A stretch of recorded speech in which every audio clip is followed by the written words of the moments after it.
Good evening everyone. નિશિલ, મારો અવાજ આવે છે? યસ, આવે છે તમારો અવાજ. હા, good evening everyone. Sorry for the delay. Technical પ્રોબ્લેમના લીધે આપણે 10 મિનિટ ડિલે ચાલુ કર્યું છે. નિશિલ, આપણો પીબીએન વિડીયો સ્ટાર્ટ કરીએ અને સેશનની શરૂઆત કરીએ. Thank you.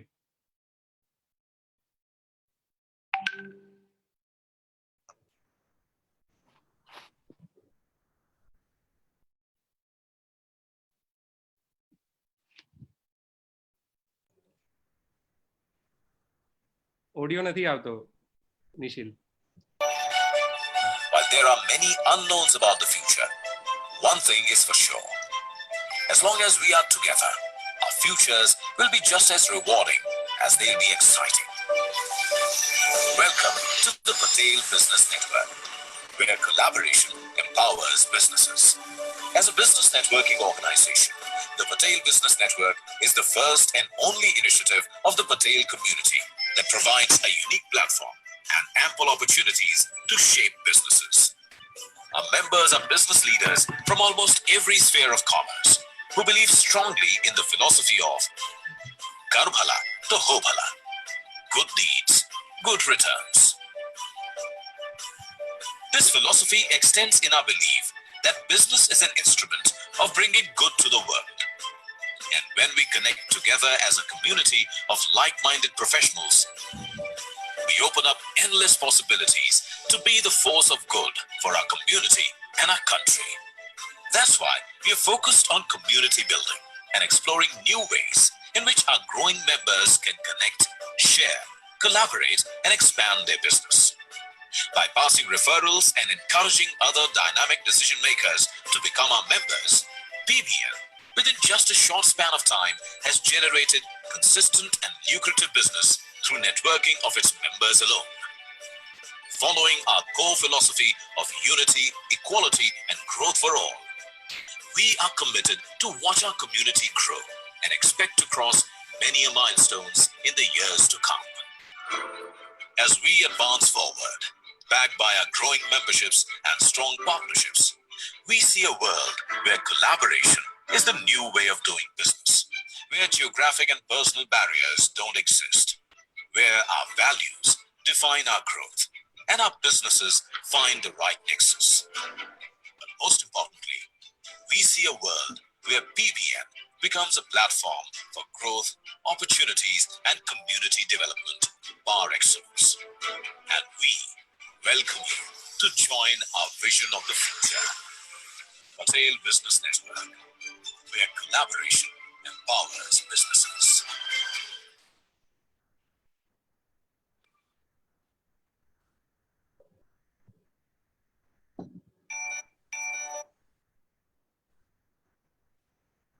મિત્રો, આજે આ પ્લેટફોર્મ ઉપર આપણે પીબીએનના મેમ્બર્સ અને બીજા નોન પીબીએન મેમ્બર્સ પણ લાઈવ જોઈ રહ્યા છે. એમના માટે ખાલી નોલેજ માટે, પીબીએન એક પ્લેટફોર્મ છે જેની અંદર યંગ પટેલ એન્ટરપ્રેન્યોર્સ વીકલી એકવાર ભેગા થાય છે અને એ લોકો એકબીજાના આઈડિયા શેર કરે છે, એકબીજાને બિઝનેસમાં હેલ્પ કરે છે.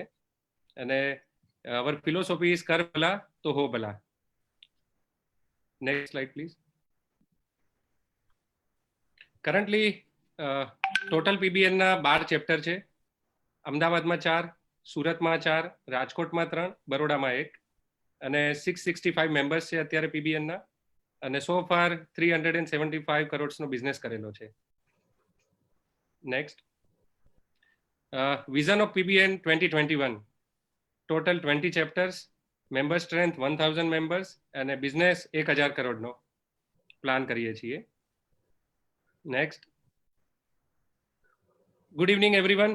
On behalf of PBN, Patel Business Network, I welcome everyone to PBN Talk. Myself, Ravi Varmora, proud member of PBN. PBN is delighted to have such an esteemed personality as our guest speaker. Let me introduce him. He has 45 years of vast experience with corporates in India, Africa, and the US. He is currently Senior Strategy Advisor of 2 Indian MNCs, Zydus Cadila Healthcare Group and Jubilant Bhartiya Group. He is also on the board of GNFC Limited, GVFL Limited. He is chairman of the Tech Exchange Initiative under the Indo-UK Partnership Program for Exchange of Startups and he is one of the key drivers of the startup policy of Gujarat. His research work on the industrial development of Gujarat has been published by Oxford University. He is co-chair of FICCI Gujarat and FICCI National Council member and board member of AMA and GCCI. He is also the founder chairman of the IIT Alumni Association Gujarat. He is vice president of the Gujarat Institute of Development and Research. He is a senate member of the IIT Gandhinagar, Karnavati University and AMA, and on the board of several universities and academic bodies. His selfless work has been recognized by IIT Delhi, Economic Times, and by the Honorable Governor of Gujarat. Help me in welcoming Mr. Sunil Parekh. Welcome to Sunil Bhai to PBN Patel Business Network. Over to you, Sunil Bhai. Friends, આ જ્યારે મને રવિભાઈએ આમંત્રણ આપ્યું ત્યારે મને બહુ આનંદ થયો કારણ કે એકવાર અમે સાથે હતા. This was the summit, Patel summit that had taken place in Mahatma Mandir. And if I remember right, we were co-panelists. Yes. અને ત્યારે અમારી એકબીજા સાથે ઓળખાણ થઈ અને બેયને એવું લાગ્યું કે આ આપણે એક રિલેશનશિપ એવી છે કે આગળ જો પ્રિઝર્વ કરીએ તો મજા આવશે. Very true. I really thank you for this opportunity. I feel proud and privileged. Patel community has been the backbone of Gujarat's industrial development and economic development. અને આવી રીતે જ બધા સાહસિકો શરૂ કરે છે અને ધીરે ધીરે over a period of 15-20 years they are able to achieve very, very good heights. So I wanted to share when he said કે આપણે શું ટોપિક રાખીએ તો મેં કીધું કે અત્યારે ડ્યુરિંગ કોવિડ અને પોસ્ટ કોવિડ ટેકનિકલી ક્યારે થશે ખબર નહીં, પણ પોસ્ટ લોકડાઉન તો ક્યારે થશે એ ખબર છે આપણને. અને what are the challenges and opportunities? So this is the topic, and if you allow me, then can I continue with the next slide? આજે હું જે બોલવાનું છું એ મેં લગભગ 6 તબક્કામાં સ્પ્રેડ કર્યું છે. એક છે પર્સપેક્ટિવ અને એની બીજું છે કે આ કોવિડની આપણે એક્ઝેક્ટ ઇકોનોમિક ઇમ્પેક્ટ શું થઈ છે ઇન્ડિયામાં અને અબ્રોડમાં. આ બે એક સ્લાઇડ છે. પછી ટ્રેન્ડ્સ ફોર બિઝનેસ કે મેગા ટ્રેન્ડ શું છે અને કન્ઝ્યુમર રિલેટેડ અને બિઝનેસ માર્કેટ ટ્રેન્ડ્સ શું છે. પછી third point I want to cover is કે જે અત્યારે પીરિયડ છે લોકડાઉન અને immediately after lockdown before the full workforce comes back, તો આપણા માટે એઝ મેન્યુફેક્ચરર્સ અને પ્રોફેશનલ્સ આપણા માટે શું શું ઓપ્શન્સ છે, આપણે શું શું કરી શકીએ છીએ. તો ફોર્થ ટોપિક ઇઝ કે પોસ્ટ કોરોના આપણે વોટ શુડ બી આ સ્ટ્રેટેજી ફોર 2020-21. અને આ રવિભાઈએ મને સ્પેસિફિકલી કીધેલું કે this and the next topic is very important for you કે what are the growth opportunities અને કેવી રીતે સ્કેલ અપ અને આપણે વેલ્યુએશન ડ્રાઈવ કરીએ. And last, of course, I will conclude by giving you my best wishes for this entire exercise. It is challenging times. Next, please. Let me share with you a perspective કે જેવો અત્યારે આપણે 1900માં જો જન્મ થયો હોત અને આપણે 14 વર્ષના થયા હોત તો ત્યારે વર્લ્ડ વોર 1 શરૂ થઈ હતી, અને તમે 18 વર્ષના થયા હોત તો 4 વર્ષ પછી વર્લ્ડ વોર 1 પતી હતી. ત્યારે આખી દુનિયામાં 22 મિલિયન 2.2 crores માણસો ગુજરી ગયેલા. પછી લેટર સ્પેનિશ ફ્લુ થયેલો અને આપણે ત્યારે 20 વર્ષના હતા એટલે 1920માં તો 50 મિલિયન એટલે 5 કરોડ માણસો 2 વર્ષમાં ત્યારે ગુજરી ગયા હતા. 50 મિલિયન. પછી આપણે જ્યારે 1929માં હોય તો ગ્રેટ ડિપ્રેશન આવ્યું. એમાં અનએમ્પ્લોયમેન્ટ એક્રોસ ધ વર્લ્ડ 25% હતું. ગ્લોબલ જીડીપી ડ્રોપ બાય 27% અને એ ચાલ્યું હતું લગભગ 4 પૂરા વર્ષો અને આખી વર્લ્ડ ઇકોનોમિક ત્યારે ઓલમોસ્ટ કોલેપ્સ થયેલી હતી. પછી આપણે 39 વર્ષના હતા ત્યારે વર્લ્ડ વોર 2 શરૂ થઈ અને એ 6 વર્ષ ચાલી અને ત્યારે 75 મિલિયન માણસો ગુજરી ગયેલા. અને એની એડિશનમાં હોલોકાસ્ટમાં જર્મનીએ નાઝીઝે 6 મિલિયન જ્યુઝને પણ મારી નાખેલા. 1952માં કોરિયન વોર થઈ હતી જ્યારે નોર્થ અને સાઉથ કોરિયા સ્પ્લિટ થયું ત્યારે 5 મિલિયન માણસો મરી ગયા હતા. અને 1964માં વિયેટનામ વોર શરૂ થઈ હતી અને એમાં 4 મિલિયન માણસો ગુજરી ગયેલા. હવે તમે વિચાર કરો આપણા પેરેન્ટ્સ કે ગ્રાન્ડ પેરેન્ટ્સ જે પણ અત્યારે 1900માં કે 1910માં જન્મ થયેલો એ લોકોએ આ આખા ગાળામાં કેવી રીતે મેનેજ કર્યું હશે. જ્યારે આપણે 2 કે 3 મહિનાની અત્યારે ડિફિકલ્ટી થાય છે તો બધાને થોડી ઘણી અત્યારે સફોકેશન ફીલ થાય છે. બીજો એક સ્ટેટિસ્ટિક્સ આપું, ઇન્ડિયામાં રોજ 73,000 પીપલ આર બોર્ન અને રોજ આપણું 27,000 મૃત્યુ થાય છે. એમાં by accidents on the road અને બધા એક્સિડન્ટ્સ મળીએ તો રોજ ઇન્ડિયામાં 1326 મૃત્યુ થાય છે. એમાં 83 મૃત્યુ થાય છે પાણીમાં ડૂબીને મરવાના. એમાં સુસાઇડ અને at the same time accident બે ઇન્ક્લુડેડ છે. આ કમ્પેરિઝનમાં જોઈએ તો કોવિડે અત્યાર સુધી 2300 માણસ આપણે ગુજર્યા છે. જાન્યુઆરી, ફેબ્રુઆરી, માર્ચ, એપ્રિલ અને આ મે થયો છે 4.5 મહિનામાં.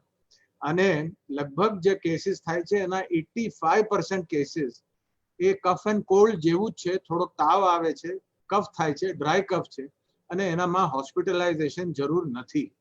15% જે છે એ હોસ્પિટલ જાય છે અને એમાંથી લગભગ 3% એનું ડેથ થાય છે. એટલે આ જે અત્યારે આપણે એક પર્સપેક્ટિવ આપવા મારે કહેવો હતો કે આપણે જે કોવિડ અત્યારે કોઈ પણ ટીવી ચેનલ ગમે ત્યારે શોધીએ અને શરૂ કરીએ તો કોવિડ સિવાય કંઈ બીજા ન્યૂઝ જ નથી. તો આપણે અત્યારે ટ્યુબરક્યુલોસિસ કે હાર્ટ એટેક્સ કે ડ્રાઉનિંગ કે કાર એક્સિડન્ટ્સને આપણે એટલી મહત્તા નથી આપતા, જેમાં અત્યારે એક દિવસમાં લગભગ 27,000 મોત થાય છે. Next please. ઇકોનોમિક ઇમ્પેક્ટનું જોઈએ તો આપણે ઇન્ડિયામાં લગભગ 7 ક્વાર્ટર્સ, 8 ક્વાર્ટર્સ ગણો તોય ચાલે, એટલે 2 વર્ષથી જીડીપીનું જે આખું ડાયરેક્શન હતું એ નીચે જ આવતું જતું હતું. અને છેલ્લા વર્ષમાં 2019-20 એટલે માર્ચ સુધીનું જે ક્વાર્ટર હતો, જે આખો વર્ષ હતું, એમાં આપણો ગ્રોથ 4.9% થયેલો છે. દુનિયામાં આ વર્ષે આપણે જે કરવાનું હતું ટોટલ ગ્રોથ એન્ટિસિપેશન હતું એ 3%નો વર્લ્ડ ઇકોનોમિક ગ્રોથ થવાનો હતો. એના બદલે હવે એસ્ટિમેટ છે, અનુમાન છે કે -3% થશે. એટલે ટોટલ ડિફરન્સ 6%નો થશે આપણે. અને આખું જે ટ્રેડ છે, વર્લ્ડ ટ્રેડ, એ 25%થી નીચે જશે અને અત્યારે આપણે ગ્લોબલ રિસેશનમાં આવી ગયા છીએ. ત્રીજો પોઈન્ટ એ છે કે લોકડાઉનમાં નો મૂવમેન્ટ ઓફ પીપલ અને નો મૂવમેન્ટ ઓફ ગુડ્સ થી આપણે શરૂઆત કરેલું. આનેથી શું અસર થઈ કે સપ્લાય અને ડિમાન્ડ બે તૂટી ગયા. માણસો કન્ઝમ્પશન નથી કરી શકતા અને જે માણસો મેન્યુફેક્ચર કરી અને જે સપ્લાય કરે છે, ટ્રાન્સપોર્ટ કરે છે, એ પણ નહોતું થયું. ધ્યાન રાખવાનું આપણે એ છે કે 2008માં જ્યારે આપણે ફાઇનાન્શિયલ ડિફિકલ્ટી થઈ હતી, ક્રાઇસિસ, ત્યારે ડિસ્ટ્રપ્શન સપ્લાય ડિમાન્ડને બિલકુલ નહોતું. ત્યારે ફક્ત બેન્કિંગ ક્રાઇસિસ જ થયેલી. અને therefore if you see the comparison, this is far more serious, કારણ કે અત્યારે આ વખતે સપ્લાય ડિમાન્ડ અને સાયમલ્ટેનિયસલી ફાઇનાન્શિયલ ક્રાઇસિસનું પણ આપણે થઈ શકે. 2019-20-21માં આપણું અનુમાન હતું કે હવે આ વખતે IMF ને બધા કહે છે કે 4.9% માંથી આપણે 1.9% ગ્રોથ થશે આ વર્ષે. અને મારું માનવાનું છે કે આપણે 0% ગ્રોથ રાખીએ અને આપણે જે છે એ મેન્ટેન કરી શકીએ તો એ બહુ મોટી વાત છે. આ બધા ઇસ્યુમાં એક મોટો બીજો ડાયમેન્શન આવી ગયો કે આપણા જે કર્મચારીઓ છે, સ્ટાફ છે, માઇગ્રેશન છે, લેબર છે, એ પણ ઘણા ખરા અત્યારે ગામ છોડીને પોતાના વાલા બધા પેરેન્ટ્સ અને ફેમિલી સાથે ગયા છે. અને એ એક નવું ડાયમેન્શન ઊભું થયું છે આખા ઇકોનોમિક્સમાં કે આમાં કેવી રીતે આપણે અને ક્યારે આમાંથી નીકળી શકશું. તમને એક બીજો આંકડો આપું કે આપણે જે ટોટલ વસ્તી છે આપણી હિન્દુસ્તાનની 135 કરોડની છે. એમાં જે લેબર ફોર્સ છે એ લગભગ 50 કરોડ, 48 to 50 કરોડ છે. એમાંથી ફોર્મલ એમ્પ્લોયમેન્ટ ઇન્ક્લુડિંગ MSMEs ફક્ત 5 કરોડ જ છે કે જે પગાર છે, જેને કોન્ટ્રાક્ટ છે અને જેને બધા બેનિફિટ મળે છે. બીજા 7 કરોડ આપણે MSMEsમાં કેઝ્યુઅલ વર્કર્સ છે. અને ટોટલ 36 કરોડ માણસો પોતે સેલ્ફ એમ્પ્લોયડ છે, જેવી રીતે મોચી છે કે બાર્બર છે કે આપણો કોઈ પણ જે હાથગાડી વાળો, જે શાક વાળો આવે છે ને, એ બધા સેલ્ફ એમ્પ્લોયડ છે.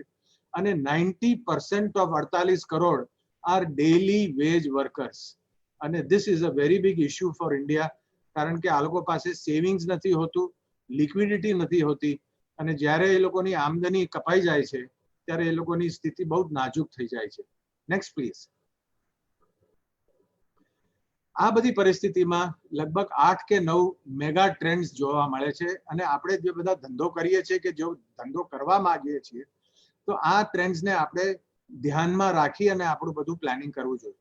સૌથી મોટો મુદ્દો જો બહાર આવ્યો હોય આ પરિસ્થિતિમાં તો એક આખી દુનિયામાં ચાઇના પ્રતિ એક જાતનું હેટ્રેડ ડેવલપ થયું છે. નહીં કે એની જગ્યાએથી એક વાયરસ આવેલું, પણ એને જે રમત રમી ગયા છે એ માણસોને બહુ જ ડાઉટ છે કે બહુ મોટી રમત રમી ગયા છે.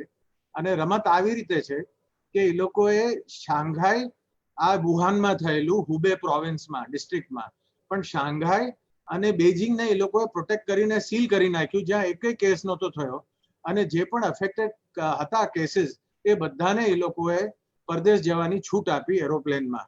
એટલે એક મોટો આરોપ એ છે કે જો એ લોકોને ખ્યાલ હતો કે આ એપિડેમિક આટલો મોટો થવાનો છે ને પોતાના બે સ્ટેટ એ લોકોએ પ્રોટેક્ટ કર્યા, તો પછી આ બધા માણસો, એ લોકોનું ચાઇનીઝ ન્યૂ યર હતું એટલે દુનિયાભરમાંથી બધા માણસો પોતે ઘરે ગયેલા, તો એ લોકોને જે છૂટ આપી હતી કે તમે પાછા જાઓ.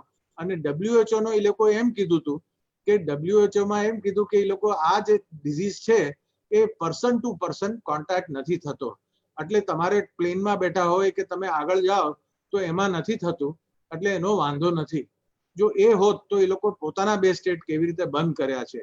એટલે આ વસ્તુ USA બહુ મોટો આરોપ મૂક્યો છે WHO ઉપર કે તમે ચાઇનીઝને તમે એકાઉન્ટેબલ નથી કરતા. ચાઇના આવી મોટી રમત રમી ગયું અને સાયમલ્ટેનિયસલી જે ડાક્ટર હતો એ લોકોનો કે જેણે આ કીધું હતું કે આ વાયરસ બહુ ડેન્જરસ છે, એને ગાયબ થઈ ગયો પહેલા, અને પછી આવ્યો ત્યારે કોરોના વાયરસમાં 3 કે 4 દિવસમાં પછી ગુજરી ગયો. અને જેટલું પણ એવિડન્સ હતું કે ક્યાં પહેલા હતું, કઈ માર્કેટમાંથી થયું, એ બધું માર્કેટમાં એ લોકોએ એવિડન્સ ડિસ્ટ્રોય કર્યું છે. એટલે દુનિયામાં બધા જ કન્ટ્રીમાં એક જાતનો વિશ્વાસ ચાઇના ઉપરથી ઉઠી ગયો છે. એની પરિસ્થિતિ, એનું જે પરિણામ છે કે બધા જે અત્યારે ચાઇના સાથે ડીલ કરતા હતા, પોતાનું રો મટીરિયલ લેતા હતા, પોતાનો માલ વેચતા હતા, અને જે સપ્લાય ચેઇન પ્લસ અને માઇનસમાં એક્સપોર્ટ ને ઇમ્પોર્ટની હતી, એમાં એ લોકો કે છે અમે હવે અત્યારે ચાઇનામાંથી ડી-રિસ્ક કરવા માંગીએ છીએ. અમે હવે બીજા બધા ક્ષેત્રોમાં જઈ, બીજા બધા કન્ટ્રીમાં જઈ, બીજા બધા લોકેશનમાં જઈ અને અમે બીજા સાથે ધંધો ધીરે ધીરે વધારવા માંગીએ છીએ. જાપાન તો એ લિમિટ ઉપર ગયું છે કે કોઈ પણ કંપનીએ પોતાનો ફેસિલિટી રીલોકેટ કરવી હોય ચાઇનામાંથી કાઢીને જાપાનમાં કે બીજા કોઈ કન્ટ્રીમાં, તો ગવર્મેન્ટ તરફથી એ લોકોને $2 બિલિયન એટલે લગભગ 15,000 કરોડનો એક ફાળો ઉભો કર્યો છે કે તમે રીલોકેટ કરો અને સરકાર તમને રીલોકેટ કરવાનો બધા જ પૈસા આપે. સાથે સાથે USA પણ એવા જ પગલા લીધા છે. પોતાની લગભગ 1200 કંપની જે એ લોકોની મોટી મોટી છે એ લોકોને બધાને કીધું છે કે તમે બની શકે તો તમે ત્યાંથી ડી-રિસ્ક કરી નાખો ને તમે ઇન્ડિયા જાઓ. ઓસ્ટ્રેલિયા પણ ઘણા પગલા લીધા છે. એ લોકોનો જે ચેરમેન છે એ લોકો એક બિઝનેસમેન છે. એ કંપનીનો એને કમિટી બનાવી છે કે જે કેવી રીતે ઓસ્ટ્રેલિયન કંપનીઝ ચાઇનામાંથી ડિસએંગેજ કરે. એટલે એક જાતનું એક વાતાવરણ થઈ ગયું છે કે China is not a reliable partner. બીજો મોટો મુદ્દો ઉભો થયો છે કે જીઓ પોલિટિકલ અને સ્ટ્રેટેજિક રીઝન. ચાઇના આપણા કરતા સસ્તું બનાવતું હતું એટલે આપણો બધો માલ એ લોકો ધીરે ધીરે રો મટીરિયલ અને ફિનિશ પ્રોડક્ટ ઘણી બધી આપણે ત્યાં માર્કેટ લૂઝ કર્યું. આપણે ઓન એન એવરેજ 2-3 સ્ટડી બહાર આવ્યા છે that the total cost difference between manufacturing in China અને આપણે જો ઇન્ડિયામાં જો ઉત્પાદન કરીએ તો જે કોસ્ટનો ડિફરન્શિયલ છે એ 15 થી 20%, લગભગ 70% ઓફ ધ પ્રોડક્ટ્સમાં લગભગ 15 થી 20%નો ડિફરન્સ છે. એ કયા કારણે ડિફરન્સ છે એ પણ એનાલાઇઝ કર્યું છે. આ બધા આંકડાઓ આપણે ગવર્મેન્ટને આ વખતે સોંપી દીધા છે કે ભાઈ આ તમે નહીં કરો તો ધીરે ધીરે આ જે પરિસ્થિતિ છે અને એનો લાભ લેવો હોય તો આપણે એના માટે આ પગલા લેવા જોઈએ કે આપણો કોસ્ટ ડિફરન્શિયલ ઓછો થાય. સાયમલ્ટેનિયસલી આ હવે ડિસિઝન જે અમેરિકા કે જાપાને લીધું છે એ હવે કમર્શિયલ ડિસિઝન નથી લેતા. એ ભલે કે ભલે સસ્તું બને, આપણી ગાડી છે, હ્યુન્ડાઈ છે કે સોની છે કે આ બધી કોરિયાની જે કંપનીઝ છે એ કે છે આપણે કમર્શિયલ ડિસિઝન નથી લેવું, આપણે હવે સ્ટ્રેટેજિક ડિસિઝન લેવું છે કે ચાઇનામાંથી આપણે ડી-રિસ્ક કરવું છે. ભલે બીજે ક્યાંક જઈએ, ભલે થોડુંક એના કરતા વધારે આપણે મોંઘું થાય, પણ we don't want to depend on China.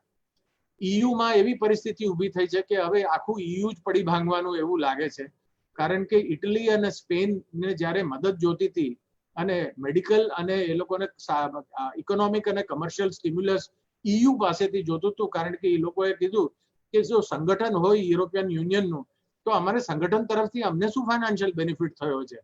તો એ ફ્રાન્સ અને જર્મની એ ભેગા થઈ કીધું કે ભાઈ અમારી પરિસ્થિતિ બહુ નાજુક છે, અમે તમને મદદ નથી કરી શકતા તમારી પરિસ્થિતિમાં. એટલે EU તરફથી ન મળવા, કઈ સહાયતા ન મળી, એટલે અત્યારે 3-4 કન્ટ્રીઝ એવા છે કે તો પછી EU નો ફાયદો શું?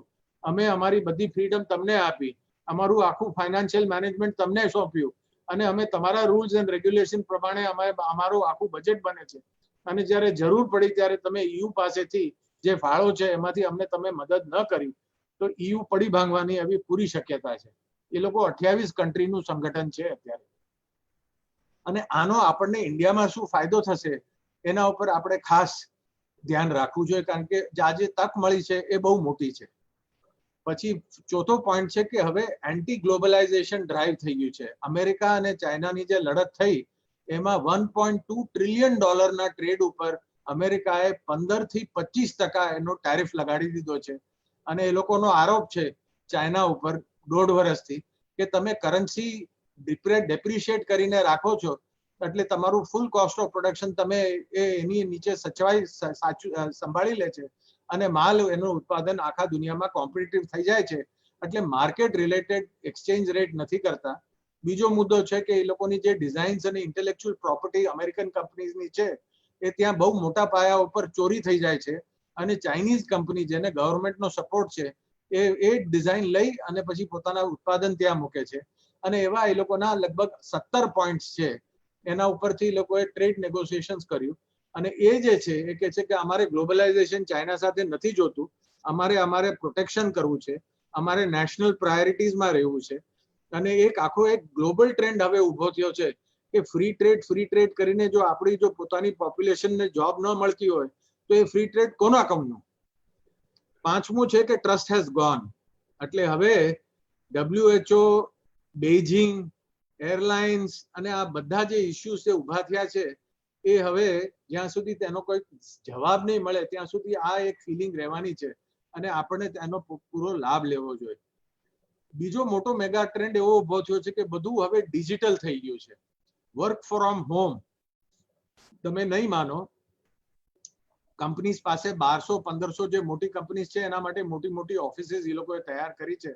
અત્યારે એનું 20 to 25% ઓફિસ સ્ટાફ જાય છે, બાકી બધા જ ઘરેથી કામ કરે છે. આ થતા લગભગ 2 મહિનાનું છે. અમે ફાર્માસ્યુટિકલ કંપની ચલાવીએ છીએ.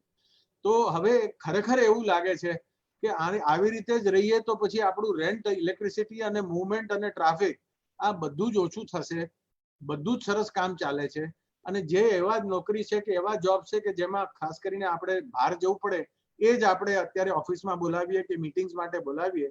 બાકી વર્ક ફ્રોમ હોમ હવે બહુ મોટા પાયે શરૂ થયું છે. એવી રીતે it is also shopping from home. અત્યારે આપણે જે પણ ખરીદી કરીએ છીએ શાકભાજી સિવાયની એ બધું હવે ઓનલાઈન જવાની આપણી પૂરી રીતે એક્સપિરિયન્સ પણ થઈ ગયો અને બધી રીતે સરસ ચાલે છે. એવી રીતે મૂવી જોવાનું હવે હોલમાં નથી આપણને નથી ફાવવાનું. આપણે ફક્ત અત્યારે હવે ઘરે જ જોઈએ છીએ. એવી રીતે એડ્યુકેશન કોલેજથી શરૂ થયું અને પછી ધીરે ધીરે હવે સ્કૂલમાં હવે ઓનલાઈન એડ્યુકેશન શરૂ થઈ જશે. અને જે મ્યુનિસિપલ સ્કૂલ્સ છે કે જેમાં ઓનલાઈનની વ્યવસ્થા નથી, ઇલેક્ટ્રિસિટી નથી અને પેલું વાઈફાઈ નથી ઘરે, એના માટે પણ અત્યારે સરકારો અને બધા જ હવે વિચાર કરે છે કે સ્કૂલને હવે શરૂ કરવામાં જો હજુ મોડું થાય તો છોકરાઓનું આખું વર્ષ બગડશે. તો આપણે શરૂઆત કરીએ. અને હવે ડોક્ટર ફ્રોમ હોમ. કેટલી બધી હોસ્પિટલ અત્યારે આપણને ઓનલાઈન કન્સલ્ટિંગ આપે છે. તમારું બધું ચેક કરે. તમારી પાસે પેલું હાર્ટ પ્રેશરનું મશીન હોય તો બીપી ને એ બધું તમે માપી અને એને ડેટા આપો અને તમને ઓનલાઈન કન્સલ્ટિંગ કરી આપે છે. હવે બધા પેમેન્ટ જે સિસ્ટમ્સ છે એ બધા જ હવે ઓનલાઈન થઈ ગયા છે. કોન્ટેક્ટલેસ છે, પેપરલેસ છે. અને એવી રીતે જ આપણે સવારનું છાપું આવે છે કે મેગેઝિન આવે છે તો એને આપણે સફાઈ કરવી પડે છે, કારણ કે છાપા ઉપર લગભગ 36 કલાકથી 48 કલાક સુધી કોવિડનો વાયરસનું રહેવાની શક્યતા છે. એટલે તડકામાં મૂકી અને એને સાફ કરીને બધું કરીએ છીએ. પણ સાયમલ્ટેનિયસલી હવે ઓનલાઈન તમે સબસ્ક્રાઇબ કરો તો બહુ જ નાના ભાવમાં તમને સવારે આખું છાપું ઓનલાઈન અને મેગેઝિન ઇન્ડિયા ટુડે જેવા બધા આવી ગયા છે અને ધીરે ધીરે હવે ટેવ પડી ગઈ છે. સાયકોલોજીસ્ટ એમ કે છે કંઈ પણ વસ્તુ તમે 25 દિવસથી 60 દિવસ સુધી કન્ટિન્યુઅસ કરો અને તમે એની સાથે ફેમિલિયારિટી થઈ જાય તમારી તો એ પછી પરમેનન્ટ હેબિટ ફોર્મ થવાની પૂરી શક્યતા છે. અને આ સ્ટેજમાં મારી તો ઉંમર થઈ, મને ઓનલાઈન બધું નહોતું ફાવતું, પણ હવે ધીરે ધીરે હું તો સવારના છાપા હવે ટોટલી ઓનલાઈન વાંચવામાં મને હવે કંઈ તકલીફ નથી. બીજી એક મોટો ટ્રેન્ડ ઊભો થયો છે કે અત્યારે સસ્ટેનેબિલિટી જે અત્યાર સુધી આપણે એન્વાયરમેન્ટ તરફથી એક જોતા હતા, હવે એક નવું રૂપ ધારણ કર્યું છે. હવે આપણે જોઈ કે અત્યારે આપણે બહાર જઈએ છીએ તો આપણી હવા કેટલી સાફ છે. Air cleaning. અને તો ભરૂચ અને અંકલેશ્વર ને થોડા ઘણા ઇન્ડસ્ટ્રીયલ એસ્ટેટમાંથી બહાર જઈએ તો આપણે સૂતા હોય તો ખ્યાલ આવી જાય કે અત્યારે આ ઇન્ડસ્ટ્રીયલ એસ્ટેટ આવ્યું. અત્યારે તમે જો જાઓ ત્યારે તો air is completely clean, fafda સરસ છે અને હેલ્થ આપણી બધાની ને છોકરાઓની ને વડીલોની સારી થઈ છે. એવી રીતે નદીઓનું પાણી ચોખ્ખું થઈ ગયું છે. આપણી જે સોઇલ છે એ પણ અત્યારે હવે પોલ્યુટ નથી થતું. તમને બહુ આશ્ચર્ય થશે કે આર્કટિક સર્કલનું જે આખું ઓઝોન લેયરમાં જે હોલ થઈ ગયું હતું એ આખું હવે સીલ થઈ ગયું છે આ 2 મહિનામાં. કારણ કે કાર્બન ડાયોક્સાઇડનું જે કન્ટિન્યુઅસ પ્રેશર હતું 300 મિલિયન ટનનું એ બંધ થવાથી આખી દુનિયાનું જે ઇન્વેસ્ટમેન્ટ આપણે કોઈ દિવસ ન કરી શકત એ આખું ઓઝોન લેયર પેક થઈ ગયું છે. અને જે અલ્ટ્રાવાયોલેટ રેઝ આપણને ડેમેજ કરતા હતા એ બધું ટોટલ થઈ ગયું છે. આને જો આપણે મોનેટાઇઝ આપણે જો કરવું હોત તો આના માટે ખર્ચો લગભગ 7 થી 10 બિલિયન ડોલરનો હતો. એ નેચરે જ કરી આપ્યો છે. અત્યારે હું મારા ગાર્ડનમાં જઉં છું કે બહાર સોસાયટીમાં ફરવા જઉં છું તો નવા નવા પક્ષીઓ દેખાય છે. આપણે એનિમલ્સ જોઈએ. અને મુંબઈમાં તો આપણે કોલાબા એરિયામાંથી જો સવારના પોરમાં જાઓ તો તમને ડોલ્ફિન દેખાય છે. અને એ વસ્તુ તો કોઈને ખબર જ નહોતી કે ડોલ્ફિન આટલું બધું પાસે આવે.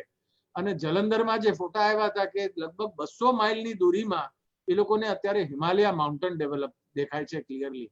જે બધા કહે છે અમે નાના હતા ત્યારે તો એ અમે નાનપણમાં જોયેલો પણ આ છેલ્લા 30-40 વર્ષથી અમે નથી જોઈ શક્યા. એટલે આ જે આપણને અનુભવ થયો છે આપણને અને આખી દુનિયામાં હવે એક જાતની એક નવી જાગૃતતા આવી છે કે આપણે જે કરીએ છીએ એ એના વગર આપણે જો કંઈક બીજી રીતે કરીએ આપણો બિઝનેસ તો આ જે આપણું આખું એન્વાયરમેન્ટ છે, આપણી હેલ્થ છે, એ બધી રીતે સુરક્ષિત રહે તો ઇકોનોમિક ડેવલપમેન્ટ અને સસ્ટેનેબિલિટીનો માટે એક બહુ મોટો મેસેજ આ અનુભવે આપણને આપ્યો છે. અને મજાની વાત એ છે મેકેન્ઝીએ સર્વે કર્યો કે 6 એશિયન કન્ટ્રીઝમાં તો 6 કન્ટ્રીઝમાં India is the most optimistic country. કે એ લોકોના ઇન્ડિયન્સમાં લગભગ 60% મારા ખ્યાલમાં કે 55% કે છે કે આ કોવિડમાં આપણને લોંગ ટર્મ અસર નહીં થાય, આપણે તરત જ બાઉન્સ બેક થશું, આપણે ટફ છીએ, આપણે રેસિલિયન્ટ છીએ, આપણે 2008 જોયું, આપણે બીજા બધા પ્રોબ્લેમ્સ જોયા અને we are very optimistic about it. Next slide please. બીજો જે ક્ષેત્ર છે જેમાં કન્ઝ્યુમરના જે ટ્રેન્ડ્સ થયા છે ચેન્જ, જે આપણે B2C કંપની કરીએ છીએ કે આપણે B2B બનાવીએ ને જે આપણને આપણો કસ્ટમર છે એ B2C આપે તો એને શું ફાયદો થાય? તો સૌથી પહેલા છે કે હવે કસ્ટમર કંઈ પણ પ્રોડક્ટ લેશે તો સૌથી પહેલા પૂછે સેફ છે કે નહીં. તમે અત્યારે સિમ્પલ તમે દુકાનમાં જાઓ તો અત્યારે બહાર સેનિટાઈઝર તમને મૂક્યું છે, દુકાનની અંદર તમારે સોશિયલ ડિસ્ટન્સિંગ પ્રમાણે, સુપર માર્કેટમાં જાઓ તો કે અંદરથી 15 થી 20 જણા વધારે ન હોય, પછી એક બહાર આવે એટલે એક અંદર જાય, અને તમે માસ્ક ન હોય તો તમને ત્યાં નવો પ્લાસ્ટિકની બેગમાંથી કાઢીને આપે, સેનિટાઈઝર આપે, અને આ બધી પ્રવૃત્તિ શરૂ કરી છે. એવી રીતે જ રેસ્ટોરન્ટમાં હવે નંબર ઓફ ટેબલ્સ એ લોકોએ છે બધા ઘટાડી દીધા છે કારણ કે સોશિયલ ડિસ્ટન્સિંગ હવે એક રિયાલિટી થઈ ગઈ છે. એટલે આ જે છે એક બહુ મોટો કન્ઝ્યુમર ટ્રેન્ડ છે કે જ્યાં એ લોકો જોશે કે આમાં સેનિટાઇઝેશન કે અહીંયા સેફટી નથી એ દુકાન બંધ રહેશે. નંબર 2, કસ્ટમર્સ અત્યારે જોયું છે કે તમે ખાવા પીવાનું, તમારી દવાઓ અને તમારું દૂધનો ખર્ચો બધો ભેગો થાય તો કંઈ જ ખર્ચો નથી કમ્પેર ટુ જે તમારો રેગ્યુલર ખર્ચો હતો. હવે સાયકોલોજી એમ કે છે કે જ્યારે આ વસ્તુ આવી રીતે થાય ત્યારે એક જાતની માનસિકતા ડેવલપ થાય છે કે હવે આપણે આટલો પહેલા જેટલો ખર્ચો કરતા હતા એ હવે આપણે એટલો ખર્ચો કરવો નથી, અને એક સેવિંગ્સની વૃત્તિ ડેવલપ થઈ જાય છે આમાં. એટલે એક્સપેન્ડિચર વિલ ડેફિનેટલી રિડ્યુસ, અને આના કારણે જે આપણે પહેલા આપણી ડિમાન્ડ હતી બધી પ્રોડક્ટ્સની એના ઉપર અસર થવાની શોર્ટ ટર્મમાં બહુ જ સંભાવના છે. ત્રીજું છે ટ્રાવેલિંગ બંધ થઈ જશે, ડોમેસ્ટિક અને ઇન્ટરનેશનલ. હોલિડેઝ ઉપર જવાનું બહાર એ પણ બહુ ઓછું થઈ જશે. રેસ્ટોરન્ટમાં જવાનું બંધ થઈ ગયું, સાંજે લટાર મારવાનું ઓછું થઈ ગયું છે, અને બધા ઇવેન્ટ્સ હતા લગ્નથી લઈ અને આપણે IPL મેચીસ અને જે બધા પ્રોગ્રામ્સ હતા જે આપણે બધા એટેન્ડ કરતા હતા એ પણ અત્યારે બંધ છે અને બંધ રહેશે. કોન્ટેક્ટલેસ અને ઓનલાઈન ઇઝ ધ ન્યૂ મંત્રા, અને આ કન્ઝ્યુમર માટે બહુ મોટો ટ્રેન્ડ છે. તમે જે પણ બિઝનેસમાં હો, તમે આર્કિટેક્ટ હો, તમે ડોક્ટર હો, તમે બિઝનેસમેન છો, તમે પ્રોફેશનલ છો, તમે ખેડૂત છો, આ બધામાં હવે ઓનલાઈન જવાની એકદમ બધી જ રીતે સંભાવના અને આવશ્યકતા થઈ ગઈ છે. બીજો એક ટ્રેન્ડ એવો આવ્યો છે કે કસ્ટમર્સ હવે લોયલ્ટી નથી જોતા. આપણે 10 વર્ષથી હું આ પર્ટિક્યુલર કોફી પીવું છું પણ એને ખબર પડે કે આ કોફીમાં સેફટી નથી તો એ ફટ દઈને અત્યારે ચેન્જ થઈ જશે પ્રોડક્ટ.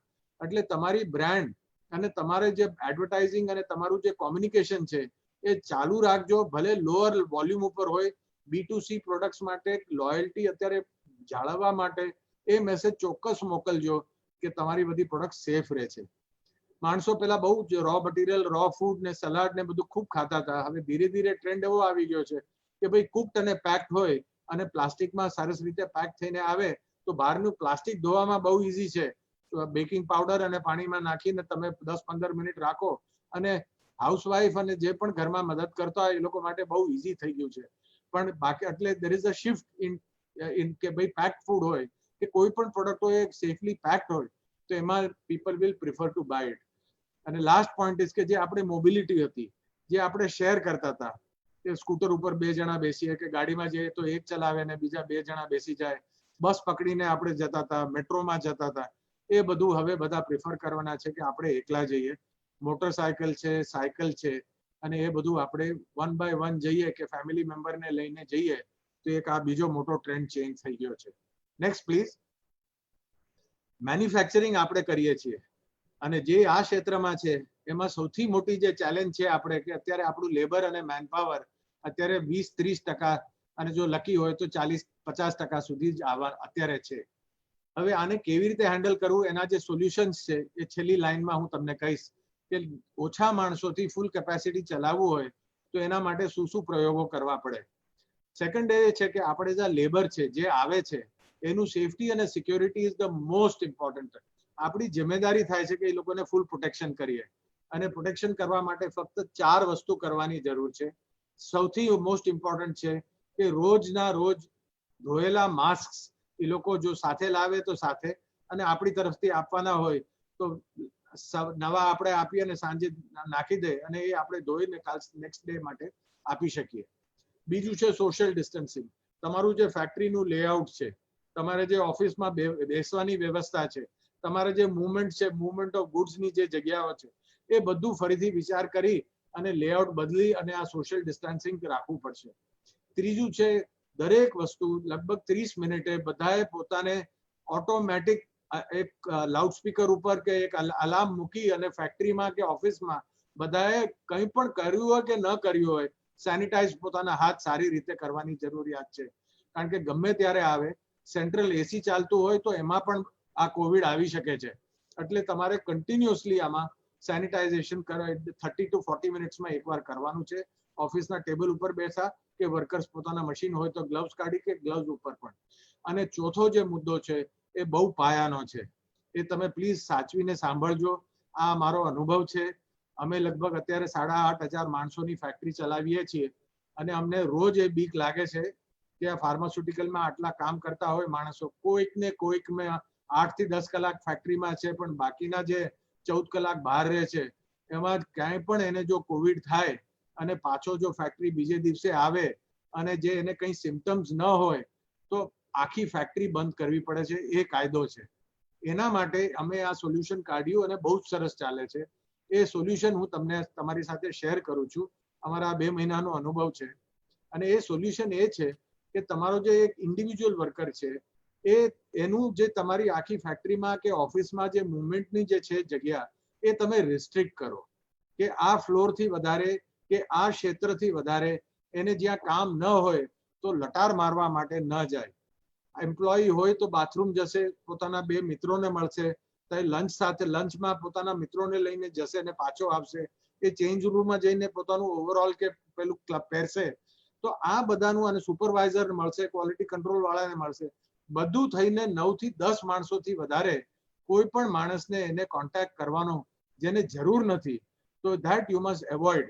અને આ તમારે જો ઓફિસમાં અને ફેક્ટરીમાં મૂકી દીધું હોય કે this is the protocol you have to follow, બાકી બધું ફોન ઉપર કરવાનું છે તમારે. તો પછી જ્યારે કોઈને કોવિડ થાય તો એ ફક્ત 8 થી 9 જણાને ક્વોરન્ટાઇન થાય છે, નહીં તો આખી ફેક્ટરી, આખી ઓફિસ, આખું ગોડાઉન, આખું વેરહાઉસ બધું જ ગવર્મેન્ટ આવી અને સીલ કરી જાય છે. આ વસ્તુ બહુ જ કામની વસ્તુ છે. તમે પ્લીઝ આને ચોક્કસ ઇમ્પ્લિમેન્ટ કરજો. બહુ જ પ્રેક્ટિકલ વસ્તુ છે અને લેખિત રાખજો જેથી તમારે કોઈ ઓથોરિટી આવે તો એ તમે એને બતાવો કે આ રેકોર્ડ રાખ્યો છે, અમે આ પ્રોટોકોલ ફોલો કરીએ છીએ. એટલે તમે આખી ફેક્ટરી પ્લીઝ આનામાં બંધ ન કરતા. નહીં તો શું થશે, ચાલુ થશે, બંધ થશે, 14 દિવસ 15 દિવસ બંધ રહે. હવે તમે કેમિકલ પ્લાન્ટ છો કે ફેક્ટરી હોય કે તમે ઓર્ડર લીધેલો હોય અને એક ટ્રાન્સપોર્ટર તમારો માલ લાવી અને મૂકી જાય અને ટ્રાન્સપોર્ટરને કોવિડ થયું, હવે તમે કોને કોને પકડવા જશો? It is not possible. એટલે આ જે મેથડ છે એ તમને થોડી ઘણી આમાં સિક્યોરિટી આપે છે. તમે ચોક્કસ પાળજો, આમાં બહુ ફાયદો છે. બીજું એ છે કે ટ્રાન્સપોર્ટ કોસ્ટ, અમારો અનુભવ છે કે બધે ધીરે ધીરે વધી ગયા છે, કારણ કે ટ્રાન્સપોર્ટેશન અવેલેબલ નથી. એટલે આમાં તમારે હવે કંઈક ને કંઈક ધ્યાન રાખવું પડશે કોસ્ટિંગમાં, પણ એક આ ઇમ્પેક્ટ આવે છે. મેં કીધું એવી રીતે ફેક્ટરી લેઆઉટ, ઓફિસ લેઆઉટ અને સ્પેસ અને બેસવાનું અને કામ કરવાનું અને લંચમાં શિફ્ટ બાય શિફ્ટ જવાનું, બધા એક સાથે લંચ બ્રેક ન લે, એવી રીતે ઓફિસમાં પહેલા જાય, ફેક્ટરીમાં પછી જાય, એ રીતે આખું પ્લાનિંગ એવી રીતે કરવાનું કે મિનિમાઇઝ કોન્ટેક્ટ થાય અને સ્મોલ ગ્રુપમાં 4-4, 5ના ગ્રુપમાં એક સાથે જાય. બીજું એ છે કે અત્યારે માણસો ઓછા છે. હવે કાં તો તમે બીજા નવા માણસો લઈ શકો અને નહીં તો જે છે એને તમે મલ્ટી સ્કિલિંગનું કામ આપી શકો કે ભાઈ તું આ મશીન ચલાવતો હતો, હવે તું આઈ જોઈ લેજે, કે તું સ્ટોરમાં કામ કરતો હતો રો મટીરિયલનું, તો હવે ફિનિશ ગ્રુપનું પણ લઈ લેશે. એટલે તમારે ટ્રેનિંગની જરૂરિયાત ખાસ કરીને જરૂર પડશે. અને સરકારે આપણે કીધું છે 8 કલાકના બદલે હવે 12 કલાક ચલાવીએ ઓવરટાઈમ વગર. એટલે ઓટોમેટિકલી આપણે ઓવરટાઈમ વગર આપણે વધારે ટાઈમ મળ્યો છે, પણ માણસ ઓછા હોય તો મલ્ટી સ્કિલિંગની બહુ જરૂરિયાત છે. એના માટે ટ્રેનિંગ વગર ન કરતા, નહીં તો બહુ ભૂલો થશે, ક્વોલિટીમાં રિજેક્શન આવશે, માલ પાછો આવશે, તો બહુ હેરાનગતિ થશે. હવે આપણું પ્રોડક્શન જ્યારે માણસો ઓછા હોય, ક્વોલિટી કંટ્રોલ જ્યારે માણસો ઓછા હોય કે મેન્ટેનન્સ ઓછા હોય, તો કેવી રીતે મેનેજ કરશું? તો એના માટે બહુ જ સિમ્પલ સ્માર્ટ મેન્યુફેક્ચરિંગ માટે હવે ટૂલ્સ અવેલેબલ છે.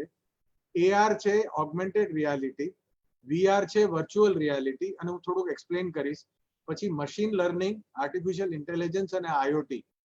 અમારા અત્યારે અનુભવમાં મેન્ટેનન્સ મેનેજરનો તમને દાખલો આપું તો અમારે 20 જણાની મેન્ટેનન્સ ટીમમાંથી લગભગ 7 જ જણા આવે છે, અને અમારા 3 સુપરવાઇઝર હતા, એમાંથી એક જ સુપરવાઇઝર આવતો હતો. અને આ છે અમારા 4 ડિપાર્ટમેન્ટ છે, જે વચ્ચેનો જે ડિસ્ટન્સ છે એ લગભગ 500 મીટર છે.